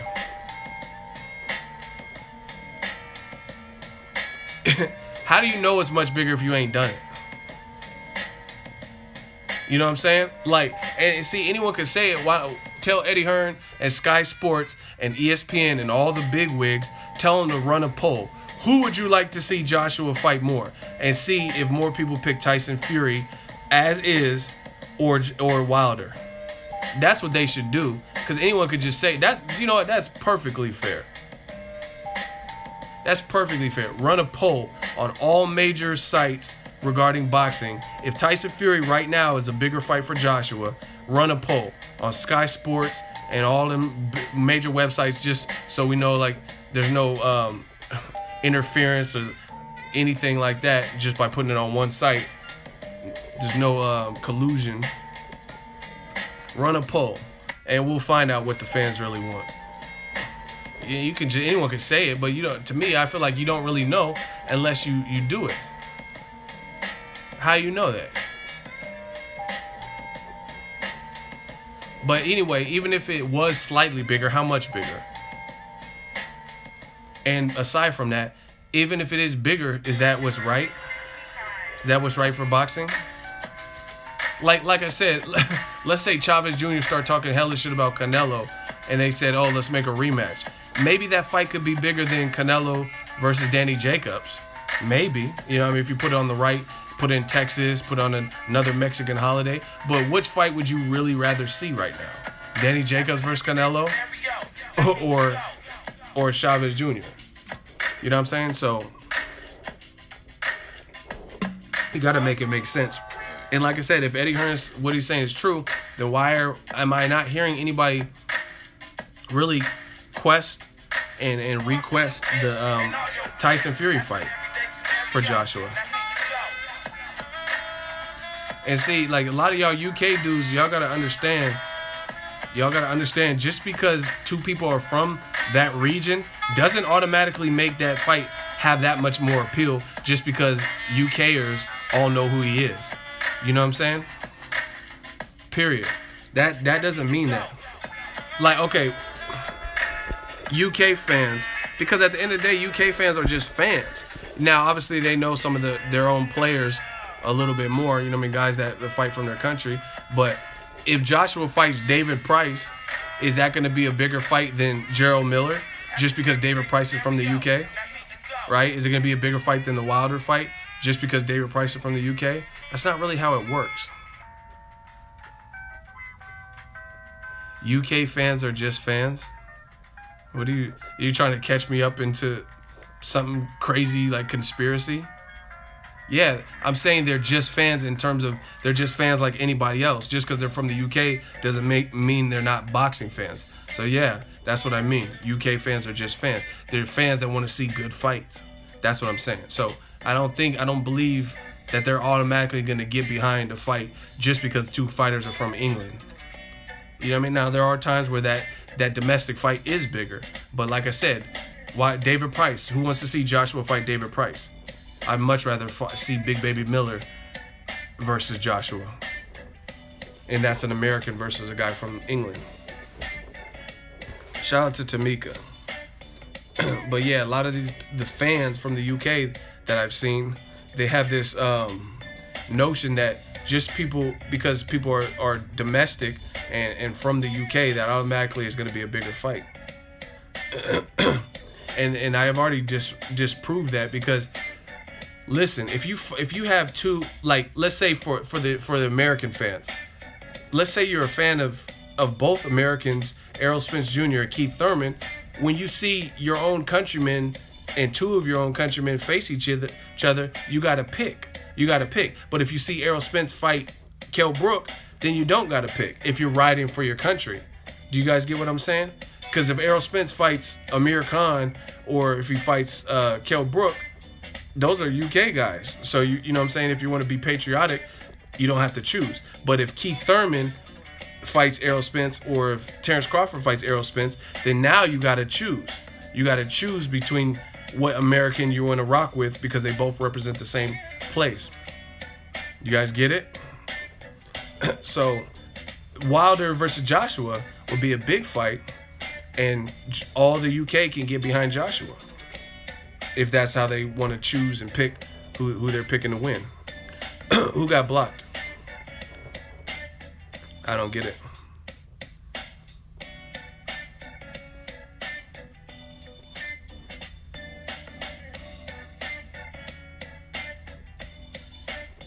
Anyway,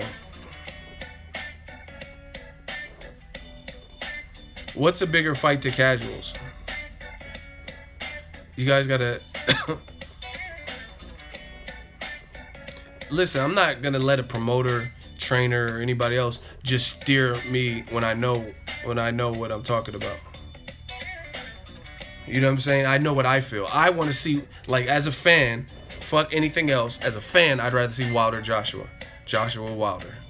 So it doesn't matter what any promoter, anybody from the UK, anybody from hell, from America, if they try to persuade me, that's what I personally want to see. So it doesn't work like that.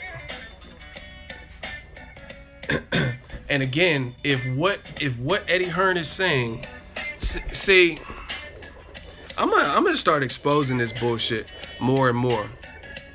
If what Eddie Hearn is saying is true, why am I seeing more videos and more conversation openers about Joshua Wilder? Why am I seeing that? Instead of, shouldn't everybody right now be talking about Tyson Fury? People just started talking about Tyson Fury and Joshua recently, because Tyson Fury said he's getting back in shape. But that was like literally like this week. You know what I'm saying? So that's one strike. Is if that's the bigger fight, then why am I not hearing many people talk about it right now? I really want to know that. I haven't really heard many people talking about Tyson Fury in general. Now here's strike two. Strike two is Tyson Fury beats Klitschko, and he says he was ostracized. People treated it like a witch hunt, and people hate him because he's a traveler and he deals with so much racism and prejudice and stuff like that. So why would the UK, if that's how Tyson Fury and his whole family, Huey, Peter Fury, and then his friends like Billy Joe Saunders, if they're making it like the UK's never been behind them and they treat him like a witch hunt, right? Then why would they rather see that fight than the Wilder fight?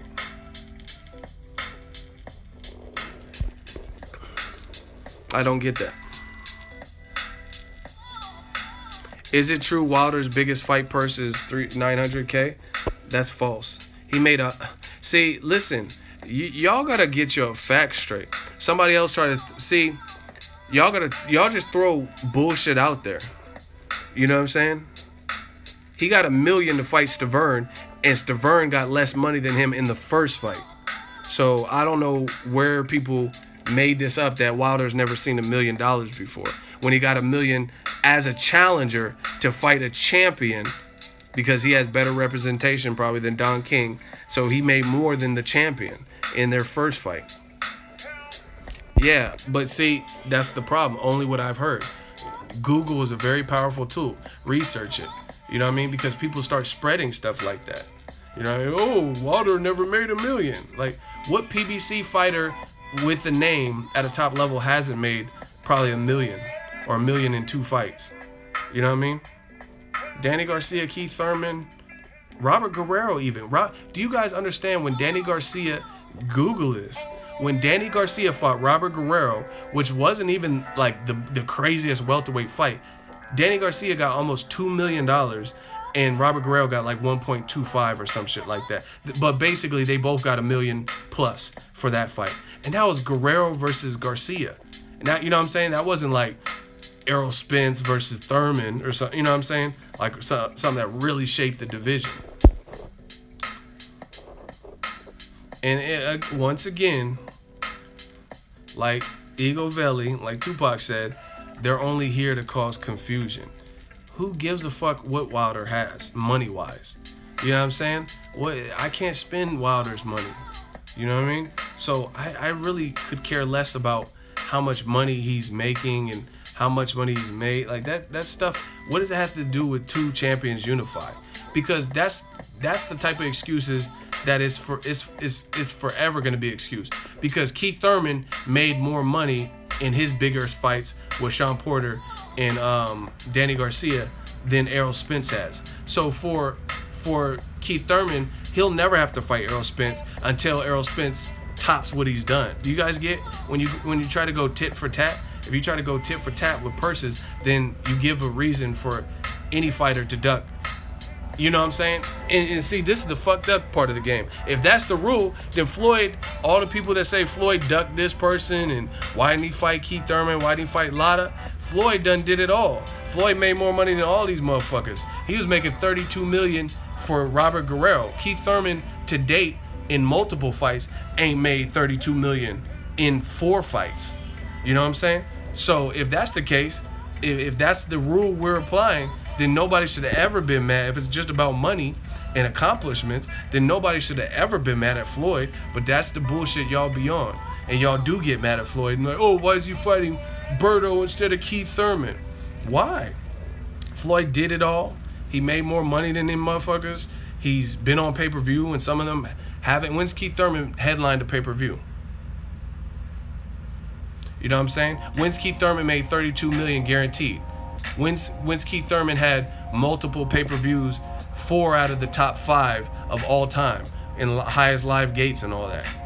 You know what I mean? So if that's the standard for Joshua and Wilder that y'all like to fucking conveniently throw out there, if that's the standard, it's all about a comp. Joshua's doing 60, 70, 90,000, and he should never have to fight Wilder because Wilder ain't made that money or sold out that, then it becomes an excuse.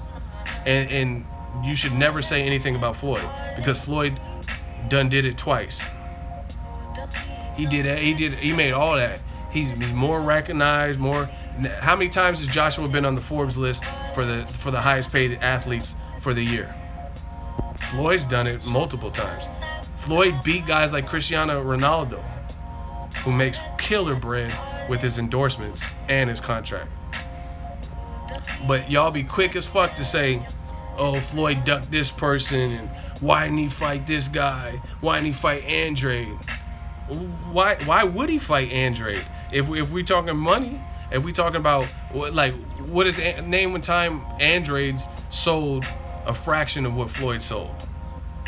You see, so this is what I'm talking about. New media, you can hear the bullshit and always reverse it back onto them, and they don't like that. They don't like when you use their own logic against them. Like, hey, why not think of that?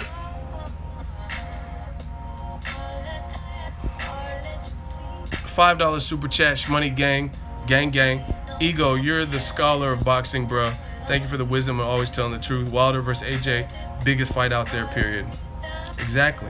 I mean, I come to tell the truth. Real talk, Canelo, Triple G, they should fight. I'd rather watch Triple G versus Charlo, me personally. But again, I'm not looking at it from a point of like what makes the most money and live. I'm just talking about me personally. I'd rather see them go their own separate ways. Canelo fight Saunders, Lemieux winner, right? Get the most experience that he can at middleweight, and then them fight each other in September. The winners of all those fights. Me personally.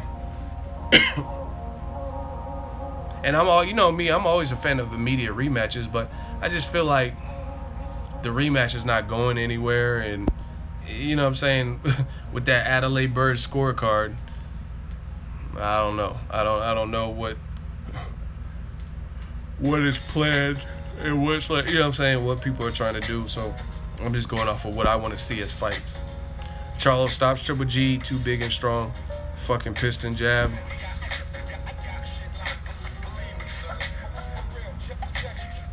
Who's Lolo? Hold on. Alright, we got a hot seat victim. Lolo. We about to bounce you up out of here like a Lolo. A 6'4". We about to treat you like a Lolo. And I'm from Cali, West Side. We about to put you on them hydraulics and bounce you the fuck up out of here. He says, well, you can blame yourself for Deontay Wilder not being big. How the fuck is that my fault? Come on, Lolo. Let's bounce you up out of here. Like a oh shit. Come on, Lolo. How is that my fault? He said you can blame yourself. Okay, I'm definitely want to hear this. It's my fault Wilder's not big enough. Where's Lolo? What? See? It always takes y'all forever to respond. Forever. I told y'all not just talking crazy in my comment section, and we just gonna let that ride. I'm getting my water. Yeah. Lolo has 2 L's in it, and you about to get 2 L's like Cool J. Where you at, Lolo? Okay, so his response is, because people like you talk so much about Deontay Wilder fighting Anthony Joshua as opposed to promoting his actual upcoming fights. You know what? I normally don't do this because I give most of the time the hot seats. I give them multiple opportunities, like, you know what I mean, 3 chances. But that was so stupid, you don't get a chance. Because you're saying I spend more time talking about Joshua, and I'm in Brooklyn to cover the Wilder fight that's not Joshua. Literally, as from California, spending all the money for hotels, going to the weigh-in like tomorrow, going to the fight. So you're saying it's my fault Wilder's not big enough, and I flew my ass from California to Brooklyn for a fight that is a replacement fight. And like I told y'all, this is all off the strip. This comes out of my pocket. I don't have endorsement deals. I don't have a sponsor. I don't have none of that. This is coming out of my. So you're trying to blame me. And hold on. We in Brooklyn right now. What the fuck? Yo, I'm fucking in Brooklyn as we speak. And he's gonna say it's my fault because I'm not promoting Wilder. And the title of this stream is about Wilder. Hold on. See, they don't want you to see the Brooklyn. But we in Brooklyn right now. Look, that's a Brooklyn car. What the fuck? He gonna say it's my fault. Get him the fuck out of here. Let's vote. He said, I don't do enough to promote. Hold on. I don't do enough to promote. Okay. But I'm actually at the fight. I'm actually in town only for this fight. And I'm gonna get some pizza. So, listen. Everybody vote. And if you think Lolo got bounced like a Lolo, put your L's up. Get him the fuck up out of here.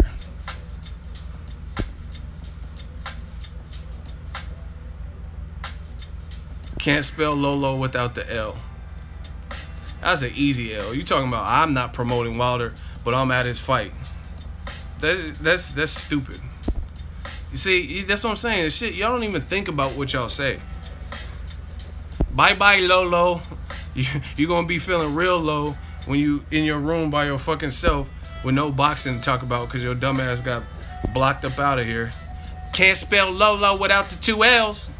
Bow wow. 9-4 plus 5 pennies. Oh, you getting major L's. One of my mods off with his head. Dumb shit in the hot seat. Lolo crying like a ho-ho. Thank you, Mr. Globs. Get him the fuck up out of here.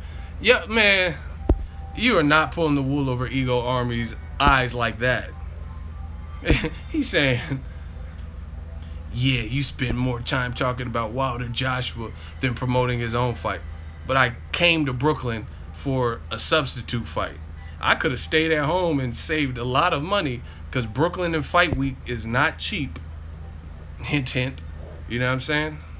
Even my plane ticket wasn't cheap because I kind of waited at the last minute. But shit, cost to be the boss, and I'm here now.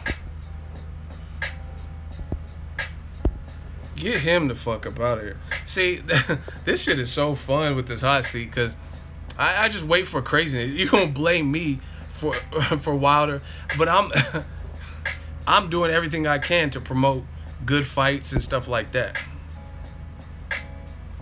And why, as a boxing fan, just answer this to me. Why would you be mad that I want to see 2 champions unify? You're making it sound like it's a bad thing that I'm pushing and hoping for a classic fight between 2 big power punching champion heavyweights. Why would that be a bad thing? Why would you be mad that I'm pushing that? See, that shows fear. That's the only thing I could think of. Is if you have a fear for a fighter or a horse in the race and you don't want to see it yet, or you don't think so-and-so's ready or something. Because why would you be mad at that? That's crazy to me. I never said one bad thing about Joshua. I like Joshua, but I like boxing. Yeah, I know Anthony Yard. They fear that Wilder will end Joshua. That's what I'm saying. The UK is a great place. Like I said, I used to live there. But some of the people you got representing y'all are not doing it justice. You know what I'm saying? And we gotta bring. I'm the Robin Hood of boxing. I'm the Frank Castle, the Punisher. You know what I mean? We need the real UK fans to stand up. Remember Slim Shady? Well, the real UK fans, please stand up. Will Smith don't got to cuss in his raps to sell records. Well, I do. So fuck him and fuck you too. You think I give a damn about a Grammy? Well, the real UK, please stand up. I know the UK got great fans because you see them in the crowds. It's always the dumb motherfuckers who are never in the crowds because all they can afford to do is talk shit on YouTube and then get burnt up in that hot seat. But we need the real UK to stand up. I know you got some better representation than that. Like, honestly, somebody who wants it right now? I'm in the mood to hot seat someone. Somebody, if you would rather see Joshua fight Tyson Fury before he fights Deontay Wilder. Please explain that right now. Let's go. And just know, by explaining, if this is your standpoint, I have no problem with that. But you got to make sure you come with, wow, Lolo came back, resurrected. See, they get blocked and then they always want to come back like Pet Sematary. But listen, if that's how you feel, that's fine. But be prepared to battle that. We got the caskets ready. See, and Ego Army's getting strong because y'all start building the casket because you already know what it is. You can hear by the first comment, oh shit. I read one of your comments, it was like, I got my L ready. Y'all already know what it's gonna be. Like the video, even the haters, man. Fuck the haters, but like the video. I agree. But honestly, why? Like, who can explain that to me? Like, listen, this is not like, I'm not trying to bully people or force people to feel how I feel. But God damn it, you got to make us feel how you feel. So if Tyson Fury is a better fight to be had before Wilder, explain why. Why do you feel like that? And notice is always, see, that's why the threat of the hot seat and the reputation for the hot seat is bringing the truth out. It's like a truth serum. You know what I mean? Because everybody always disagrees, but then I have an open challenge. Me and you, whoever wants to argue for the Tyson Fury fight happening first, you can jump in the hot seat right now. I don't always let people in the hot seat, but I'm willing. If it's 1, 2, 3 people, that's what's so raw to see me battling, because I'm battling lions. Why is no one stepping up? Why is no one stepping up for that? If you rather see Fury over Wilder, explain.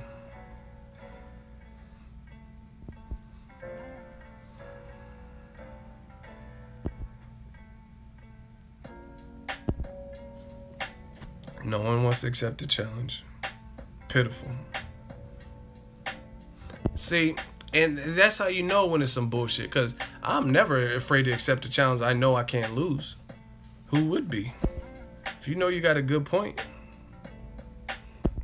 You know what I mean? But I'm telling you all the tricks. Look for Eddie Hearn and Joshua or like fans to start calling Wilder desperate.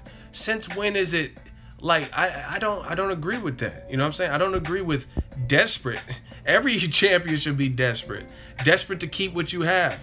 Desperate to show your worth. Desperate to put on the fights the fans want. Desperate to just prove yourself. And desperate to challenge yourself.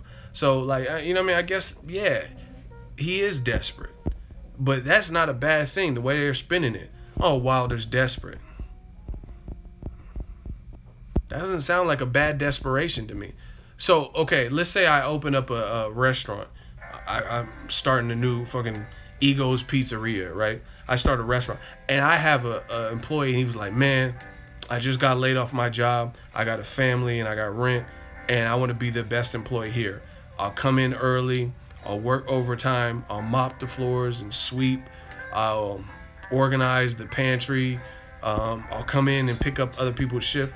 Why would that be a bad thing? Do you think as a store owner, I'd be like, what the fuck? You sound desperate.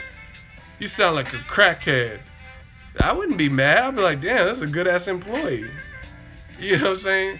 Talking about you desperate. That's a good desperation. He sound like an on-point ass employee. So Wilder calling out everyone rabidly, that's a bad thing? Especially when people are saying his resume is not up to par, but it's a bad thing now? Crazy. Shout out to Big Time. He just blessed the channel with the $15 holla. I told y'all them yelling them orange super chats, man. He says the hot seat is the best invention in recent history. Forces people to show their true colors. I'm glad you guys enjoy it, and there will be more bodies. Trust me. Trust me. The game is soft. That's what it's seeming like. Damn, Houston out here repping for that World Series. Like I said, I don't understand. Like, you guys making it sound like he's desperate in a bigger way, but he's a champion. Mark C, who you talking to?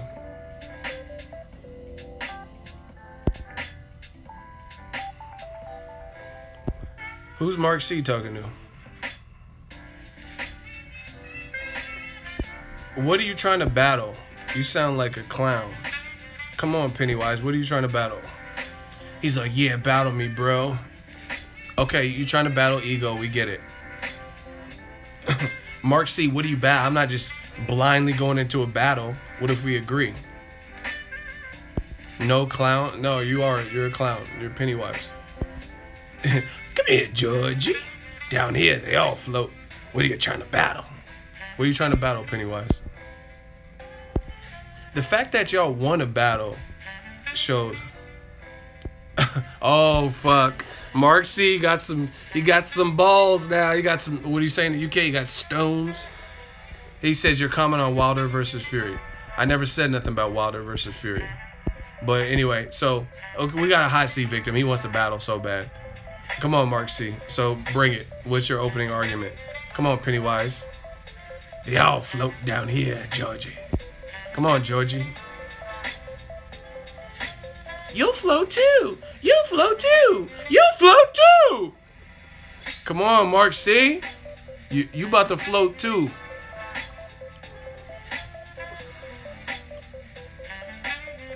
Mark C about to float too, y'all. You'll float too. What's up with the brother when he kept doing that? You'll float too. You'll float too. You'll float too. Now Mark C's taking forever. Y'all don't want to get these L's. That's why you be taking forever. He's like, I'll battle you, bro. About your earlier comment. Okay. Where's the battle? Where's your argument? He Googling. We legit here. Give me a minute to type. So in the time you just said that, first of all, who the fuck is we? You got a team? You got a team of people that we're about to give L's to? He said we legit. Who the fuck is we? I thought I was battling Mark C, not Marky Mark and the Funky Bunch. Feel the vibration. Come on, come on. Feel it, feel it. Like, who the fuck is we? It's got the good vibration, yo. He said we got it together. Like, who the fuck is we? What are you talking about? Mark C. Yeah, Mark, I see an L in your future. That's why you're taking so long stalling. How you listen? I hate people like you, because it's like people like you are like the people that write checks still at grocery stores. They always write a check, but then they never have a pen. They'll never know what date it is. Oh, like, which store am I in? Like Target, motherfucker. You just walk into buildings and don't know where you're at. I hate check writers. You gonna call me out to battle, and you ain't even prepared. Oh, give us a second. Who's us? We coming with it. What are you talking about? How you gonna call me out to battle and we all gotta just wait for you to gather whatever you're trying to do, Johnny Cochran? What are you doing? Or smokers do it too. Like, you fucking crackhead smoker, and like, you got a light? Why don't you have a light? You smoke crack every day. Why wouldn't you have a light? He gonna call me out, but then he ain't ready and prepared. For shit. I'm like E40, I'm from the Bay. Tell me when to go. Tell me when to go. If I call you out, tell me when to go. Tell me when to go. Mark, has he responded? Oh my gosh, someone said he responded.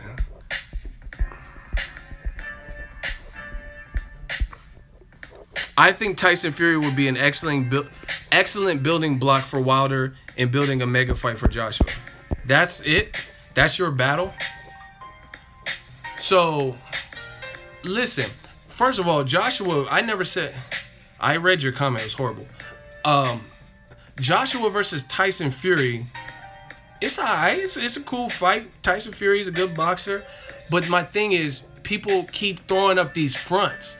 And when it comes down to it, I don't think Dillian White, I don't think Tyson Fury, I don't think those are building blocks to success, or these are stepping stones that Wilder must go through in order to build the fight and merit. I don't see that. Like I said, Joshua versus Tyson Fury, it's not a bad fight. I never said it was a terrible fight, but I don't think it's one that we have to watch. Like Canelo versus Chavez Jr. If he just said, fuck it, I'm fighting Golovkin. Oh, you about to get it too. Hardcore boxing fan? Hardcore rapper, but he's... After I fry this, you getting this next work. I don't think it's a mandatory. Like I said, put it this way. Okay, for my statement is this: if Canelo said, you know what, fuck Golovkin, I'll fight him next, would you be anti that and say, no, you must fight Chavez Jr. before you get to Golovkin? Show us what you can do. Or would you just be happy that Canelo accepted the Golovkin challenge and in May fought him? What would you guys say? That's what's happening here. If Canelo in May, Cinco de Mayo weekend of this year went straight at Golovkin, then I'd be like, cool. I'm not going to be like, no, go through Chavez first.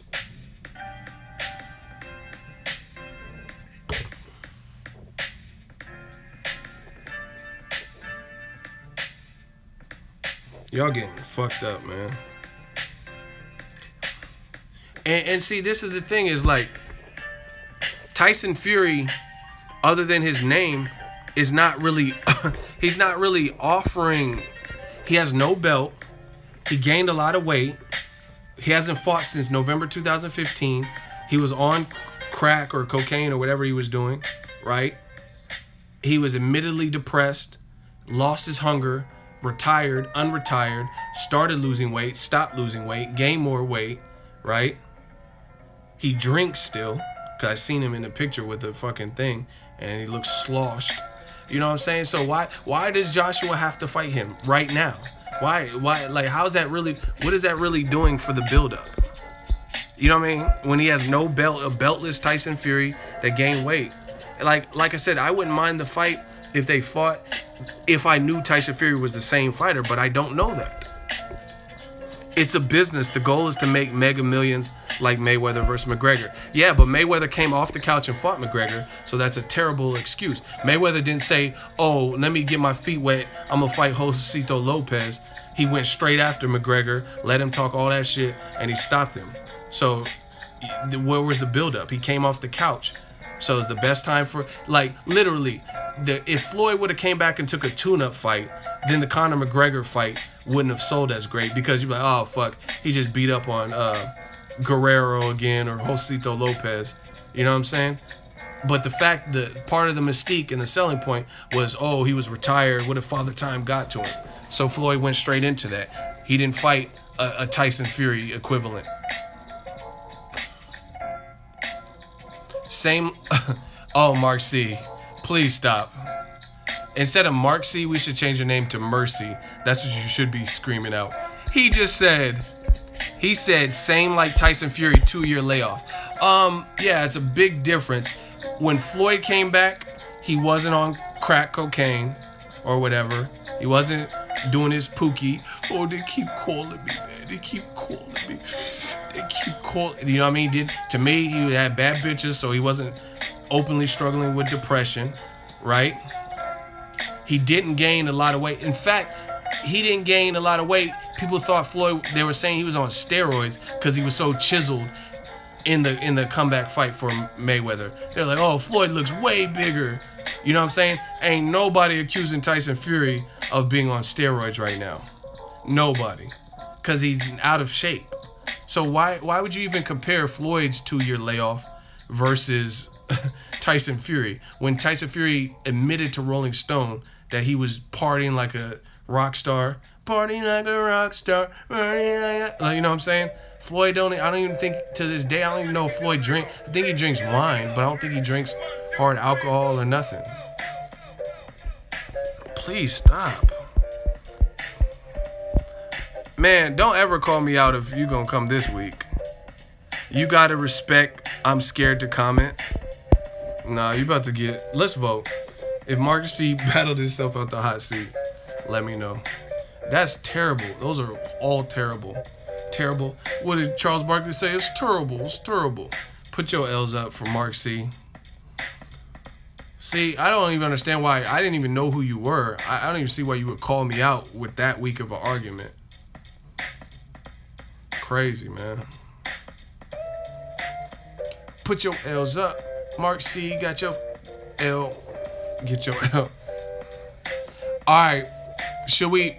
He wasn't combative. Should we show mercy and just time him out, or should we just block him? Usual rules.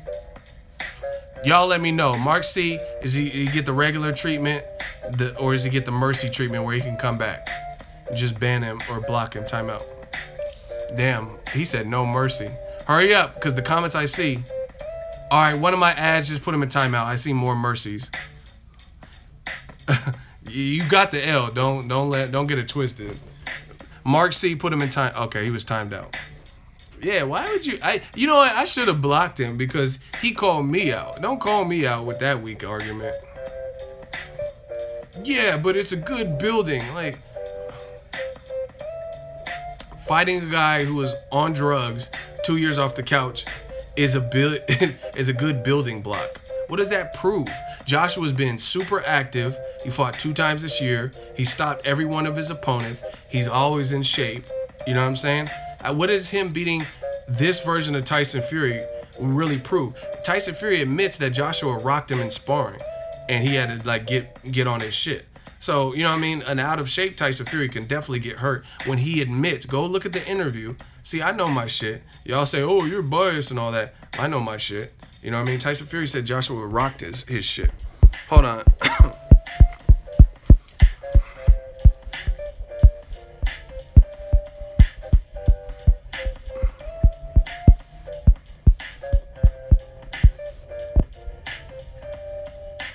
Okay, hardcore boxing fan is in the hot seat. He said make America great again. And before that, he said typical bias ego. So what did I say that was bias?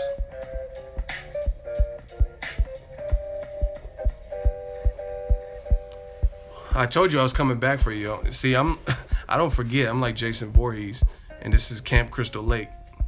You said I was biased, and I told you I was coming. Hardcore boxing fan. Bias, ego as usual. So what if I said that was biased? Explain yourself.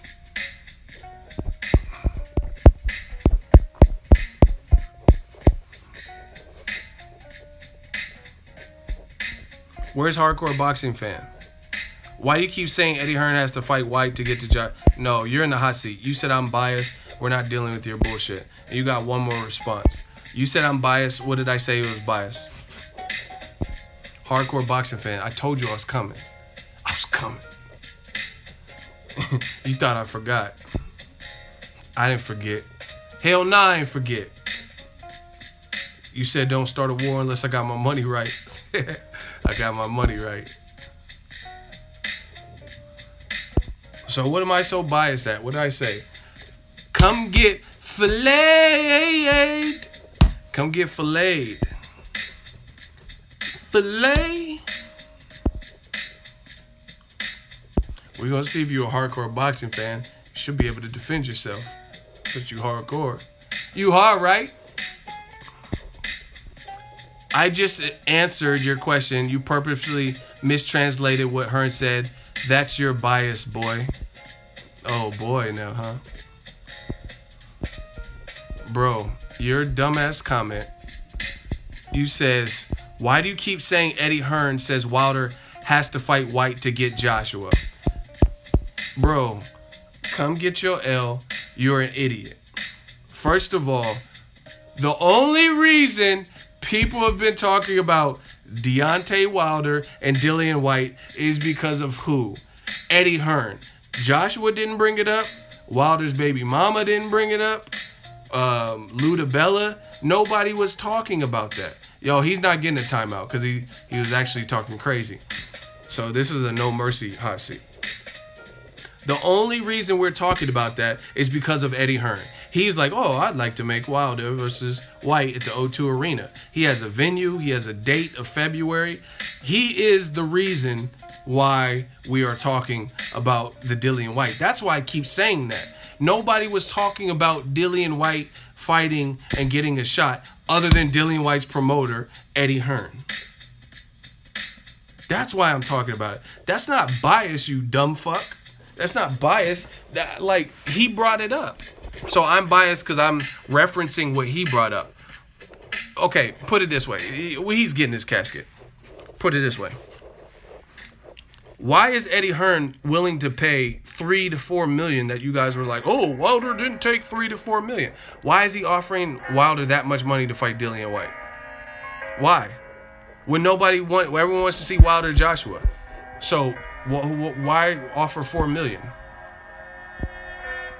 There's a difference between Eddie Hearn saying he wants to make the fight and saying he has to make the fight to get Joshua. Even Hearn said the fight is inevitable anyway. So you're just sounding stupid. You're like, I don't know where you're from, but you sound stupid. So he's creating basically an obstacle and saying he wants to fight, right? And he keeps saying, oh, fight Dillian White, Dillian White. To me, that sounds like a roadblock. You want him to go through Dillian White.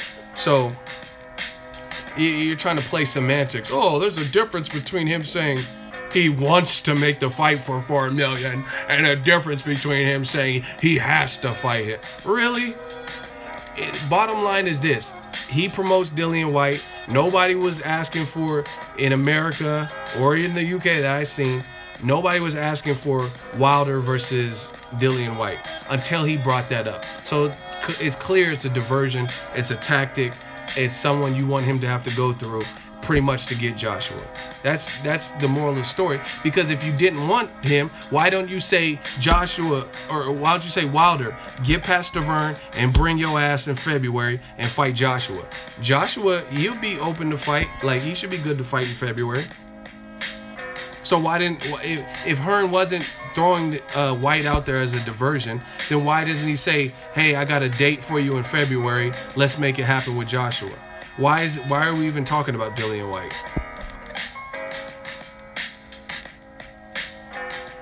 Come on, you hardcore boxing fan, right? You hard, right? Oh, he ain't getting mercy. Because now he don't piss me off. I agree. You know you done fucked up. You know you done fucked up, right? You done fucked up. You just said you agree. So, no. You done fucked up. You know you done fucked up, right? You said I'm biased. I stated my case. You stated your case. We all read it. And now you say I agree. I don't like the fight. And I agree with that, but it's not a roadblock because Hearn words where the fight is inevitable as long as he holds on to the belt. Really? How is it not a roadblock when instead of, then why even mention Dillian White, you know what I'm saying, when he could fight Joshua? Why don't say, Dillian White keep winning and then you fight the winner of Wilder Joshua? Why not say that if it's not a roadblock? You know you done fucked up. You just said I agree. So where's my bias? You still ain't proved my bias. I'm biased, but you just said you agree. Really?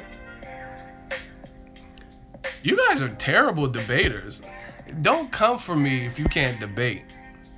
Listen, the bottom line is this. No matter if you want to play on what he said, it was inevitable, but the bottom line, he also said Dillian White, and nobody was talking about that fight until Eddie Hearn started throwing it out, the promoter. So to me, that's a roadblock. You know what I mean? Like you're saying like you're not worthy of the fight. And what's this stuff about building the profile and all this extra shit? Oh, if he comes and he'll build a profile. So yeah, he didn't directly say no White, no Joshua fight at any point, but he also said Wilder needs to raise his profile. He needs a name and he should come to the UK. So it's pretty much the same thing. He got 2 black eyes now. How's, man, let's vote. If hardcore boxing fan doesn't look, he looks like a softcore boxing fan, put your L's up.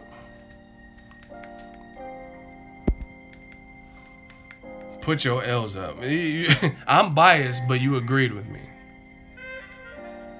See you later, lads. You ain't gonna see no one later. You blocked. I'm biased, but you couldn't even prove your point. Yeah, some hardcore fan. You so hardcore you got burned in the hot seat trying to go against the realness. One of my mods offered his head. Easy. Casket. Casket. He said, bye, biatch.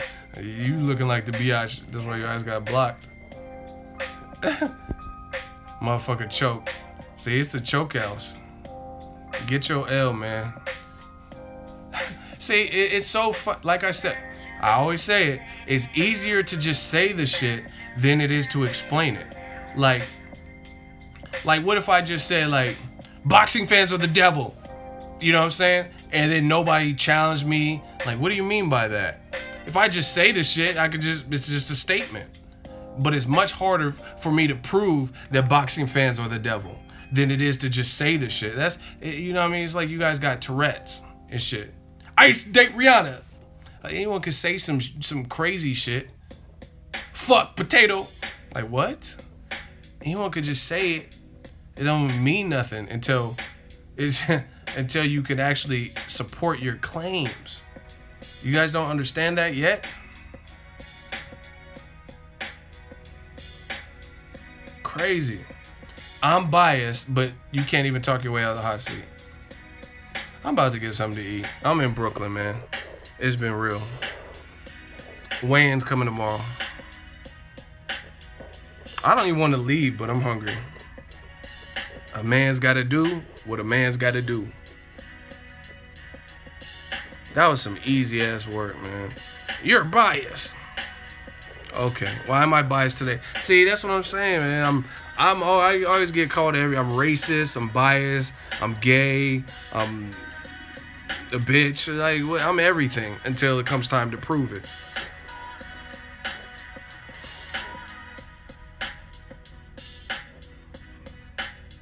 You say your ego being biased as usual. Yeah, I need that pizza, man. I'm about to go eat. Shout out to all the fine women in the stream tonight, man. We need more ladies in this boxing game. New Media, Eagle Army. Shout out to the boxing fans and all that. Let's do a quick roll call. My stomach gurgling and shit. Where y'all from? Where y'all at? Baltimore, Florida, UK, Kansas, Warren, Ohio, Oregon, UK, Miami, Flatbush, Brooklyn, Screwston, Texas, Providence, Cape Town, New Zealand, Philly, Liverpool, Screwston, Garfield Park Boxing, Chicago, Toronto, Austin, Texas, KC, London, Harrisburg.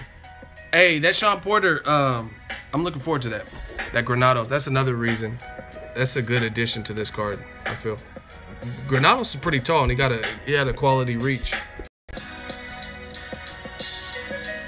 But Shawn Porter's looking big. Like, I seen him shadow boxing and stuff. His back was looking cut up, looking kind of big. I did an Ego Fight Club. Make sure you guys check out the Ego Fight Club on this fight and drop your fight predictions. I dropped my thoughts and my prediction. It's a good fight, good addition. I just think Shawn Porter, he's just too rugged. I think he's too rugged for Granados. Granados is a guy who's been kind of flexible at the weight. A lot of people are hinging everything on the fact that Granados, a lot of people haven't been able to beat him clean, which is true. Felix Diaz and Leonardo Tyner and Kermit Cintron and Amir Mamlaw. You know what I mean? So, like, he's hard to beat clean. But I think Shawn Porter is probably the most elite, in prime, strong, equally determined guy that he's fought. Kermit Cintron, Kermit Cintron's a veteran, you know what I mean? If you don't pay attention, he'll bust your ass. But Leonardo Tyner lost to Canelo a long time ago. You know what I'm saying? So it's like, who had more momentum than Shawn Porter that Granados has faced? That's my question. Can y'all think of anyone? Even Amir Imam, that was a great win and put him on the map. But Amir Imam, he was more so Don King, and he was like, you know what I mean, Don King fighter. He was getting promoted, and and he was like a pro, but he didn't really beat nobody. Who did Amir Imam beat? I understand Paulie Malignaggi said Amir Imam sparring has oh my god power. That's cool. A lot of guys have power, but who did Amir Imam beat when he fought Granados? Like, he hadn't really fought anyone. He was just like supposed to be the truth.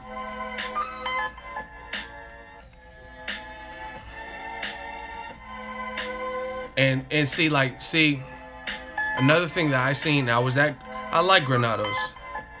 He was calling out Omar Figueroa. That to me is a more winnable fight to him. That would have been a real good fight.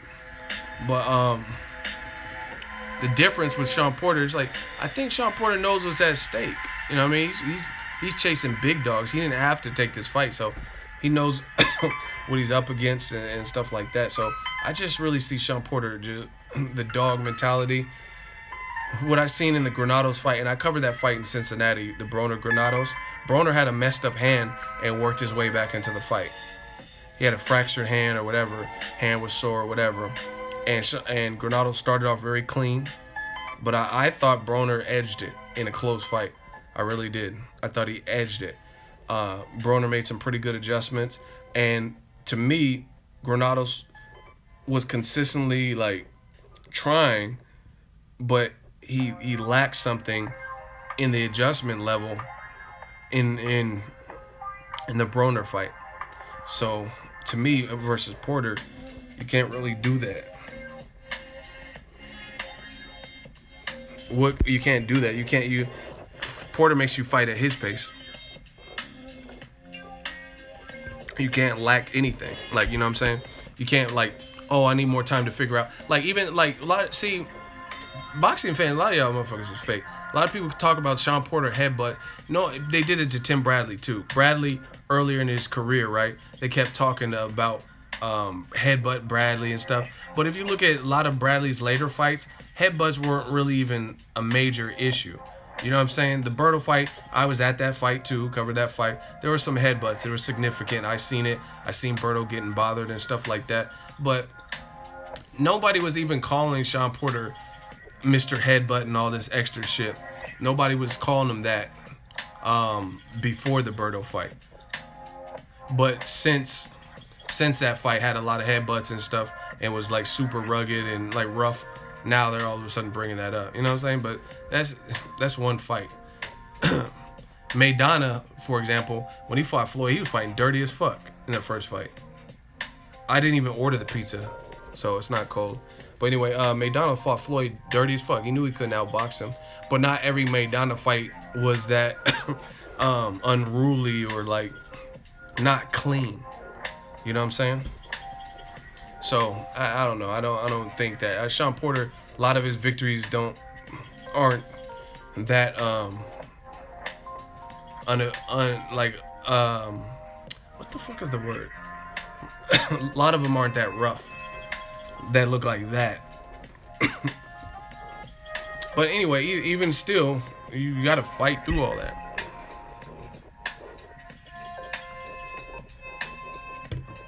Another thing is, Granados ain't fought since February. When's the last time Porter fought? April against Berto. You know what I'm saying? And I don't know. I just feel like Shawn will probably seize the moment. You know what I mean? He just knows what, you know what I mean, what's at risk and all that.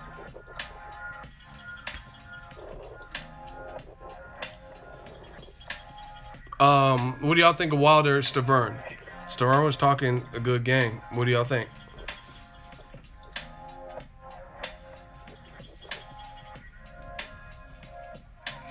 Granados can fight, but no one said he can't fight. That's why I want to see the fight. If I didn't think he could scrap, then I wouldn't even give a shit about the fight. So no one said Granados can't fight. You see, a lot of y'all fans are sensitive as fuck.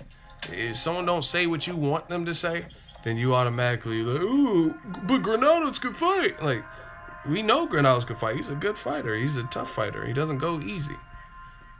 But if it's a fight prediction, you got to pick someone. Stiverne waking up in the hospital. Yeah, I think Stiverne, the thing with Stiverne, that layoff, man. I mean, the only if Wilder big time underestimates Stiverne and got sloppy or something, then Wilder could get caught. But if he fights how he fought Stiverne the first time and just aggressive at the right moments, I think that'll show up. Because like the type of power to me Wilder has, the type of power he has, that's not something you feel every day. You know what I mean? So Stiverne in his 19-month, 22-month layoff or whatever it's been, you could get good sparring, but you're not going to feel like top divisional power punchers power with no headgear. That's not something, you're going to have to adjust to it.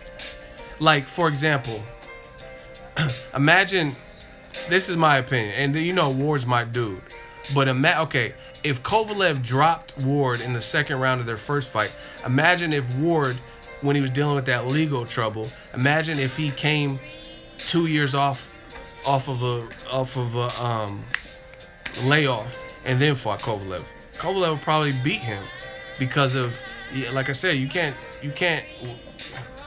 see, but Ward's too smart. That's the thing. You know what I mean? Ward's too smart, and Ward knows what's right for his body, and that's why he took those tune-ups. He's like, I'm new in the division. Let me fight a tough guy like Sullivan Barrera and a gimme fight like the Alexander Brand. That's the only guy we could get. So as a result, I'll be ready for Kovalev. And like I said, that was a smart decision because he acclimated, and then he was able to fight Kovalev, get rocked or whatever, dropped, and then get back up. But Stiverne is not doing that. And to me, I just feel like certain guys, Kovalevs and the Wilder, they're hitting too hard to the point where even if you stayed in shape, it's different sparring with headgear versus fighting them in a pro fight, especially when you guys are talking about killing each other and stuff like that. I just don't see that being good coming off of that long of a layoff. You know what I mean? That's why Luis Ortiz really... I forgot to tell you all about that. That's part of the title. Stiverne is a rock. He's a big dude. I've interviewed him a couple of times. But he got knocked down versus Derek Rossi, who's nowhere near Wilder. That's his last fight in 2015.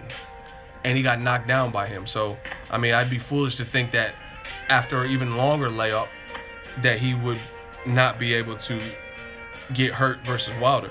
Stiverne got hurt versus Wilder in the first fight and tackled him, so they didn't count it as a knockdown. Smart veteran move, create some chaos. You know what I'm saying? Like, you get rocked and then KO. And if I'm not mistaken, that was in the second round.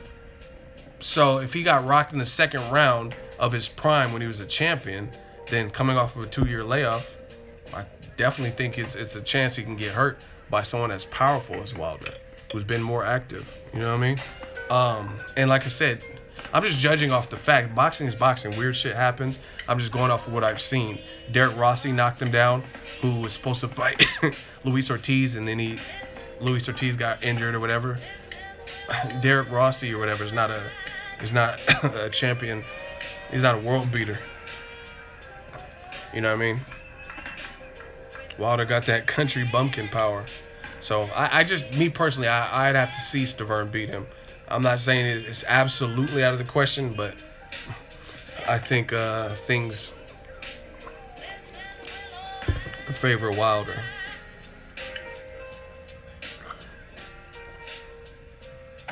Because even like, I don't know, like I guess when the going gets tough when you're hurt, what are you gonna do when you've been out of the ring that long? How will you react? Like, because Wilder got hurt versus Eric Molina, I think in his first title defense after he beat Stiverne. He got rocked in that fight. But he was a fresh champion. He was at home in Alabama, so that kept him going. But if you've been out of the ring 2 years, you might act bewildered, like when you get hurt. Like, oh, fuck. You know what I'm saying? And Wilder is the type to punctuate the knockout. Because, like, you can't have no big-ass 6'7" dude. Y'all windmill Wilder and all that stuff. Yeah, but he's throwing them windmills, so unless your defense is looking like Canelo versus Golovkin, it's going to get stopped. You know what I mean? Because he's throwing smoke to annihilate you. And if you don't have your senses and he's going that ham, you know, on some King Kong shit, then it'll probably get stopped. So, Stiverne, he has a lot to say, so we'll see. Maybe he can, like I said, the biggest thing is maybe if he fights a sloppy fight where he's not taking it serious and underestimating him, then there's a chance for Stiverne. But I think things favor him. Now, let's talk about Luis Ortiz before I get off.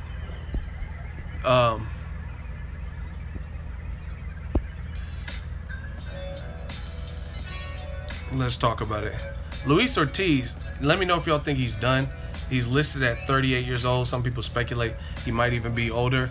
But the WBA just announced that they've dropped him from the rankings. I made a video about that, so y'all should have known about that. But not only that, he's been suspended for 1 year with the WBA. I don't know how it works exactly when you're being suspended by a sanctioning body. Maybe that means you just can't compete for a WBA belt or activity. I don't know if he can get a fight with like Alexander Povetkin or some shit for no WBA belt. But that's a major setback. To be almost 40 and you can't even fight for a year potentially. Wow. That's crazy. Not a good look for Stiverne. And I mean for Luis Ortiz. And the thing is, the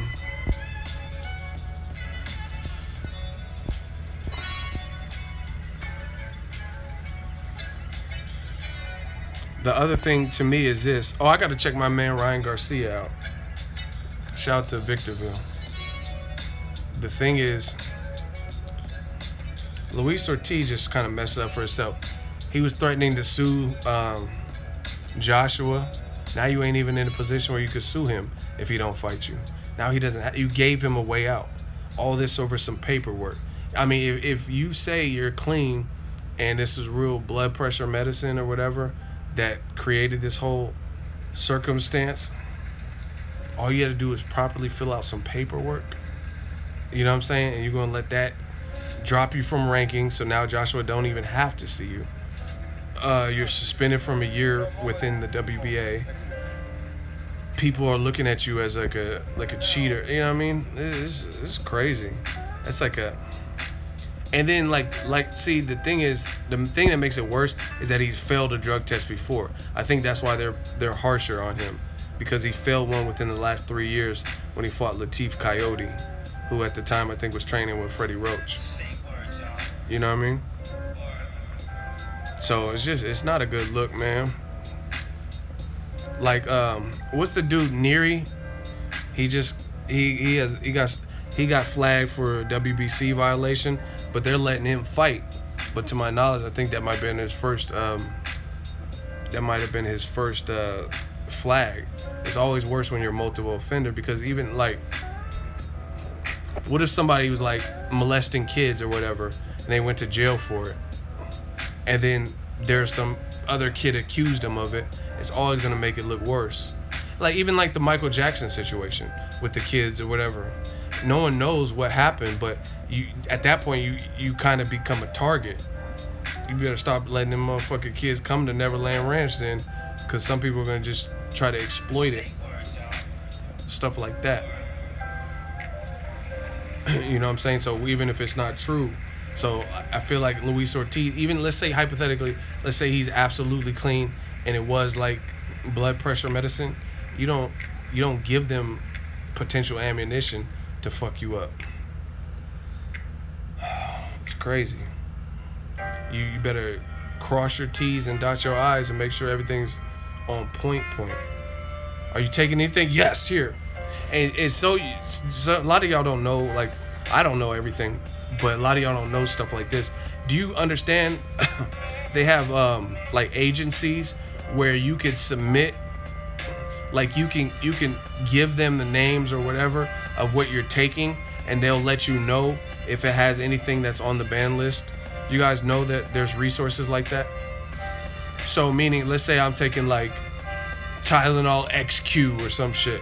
I could give them the, I don't know, the name or the bottle or whatever, and those resources, those agencies will let you know if it's the chemical makeup or whatever is anything that's on the ban list. So you do, as a fighter, you do have a some like methods to help make sure you're on the up and up, so you don't go through this. And really, fighters got to know what they're taking. Period. Because I guarantee you, if I take a test at any time, I'm good. I don't smoke weed, I don't do drugs. Only thing I do is drink, and that's not gonna show up. And I don't even drink, you know what I mean? I just drink socially when I feel like it. So I know I'm not taking nothing that would be on no crazy list. I take basic, like, I haven't even worked out, but when I do, I take just basic stuff.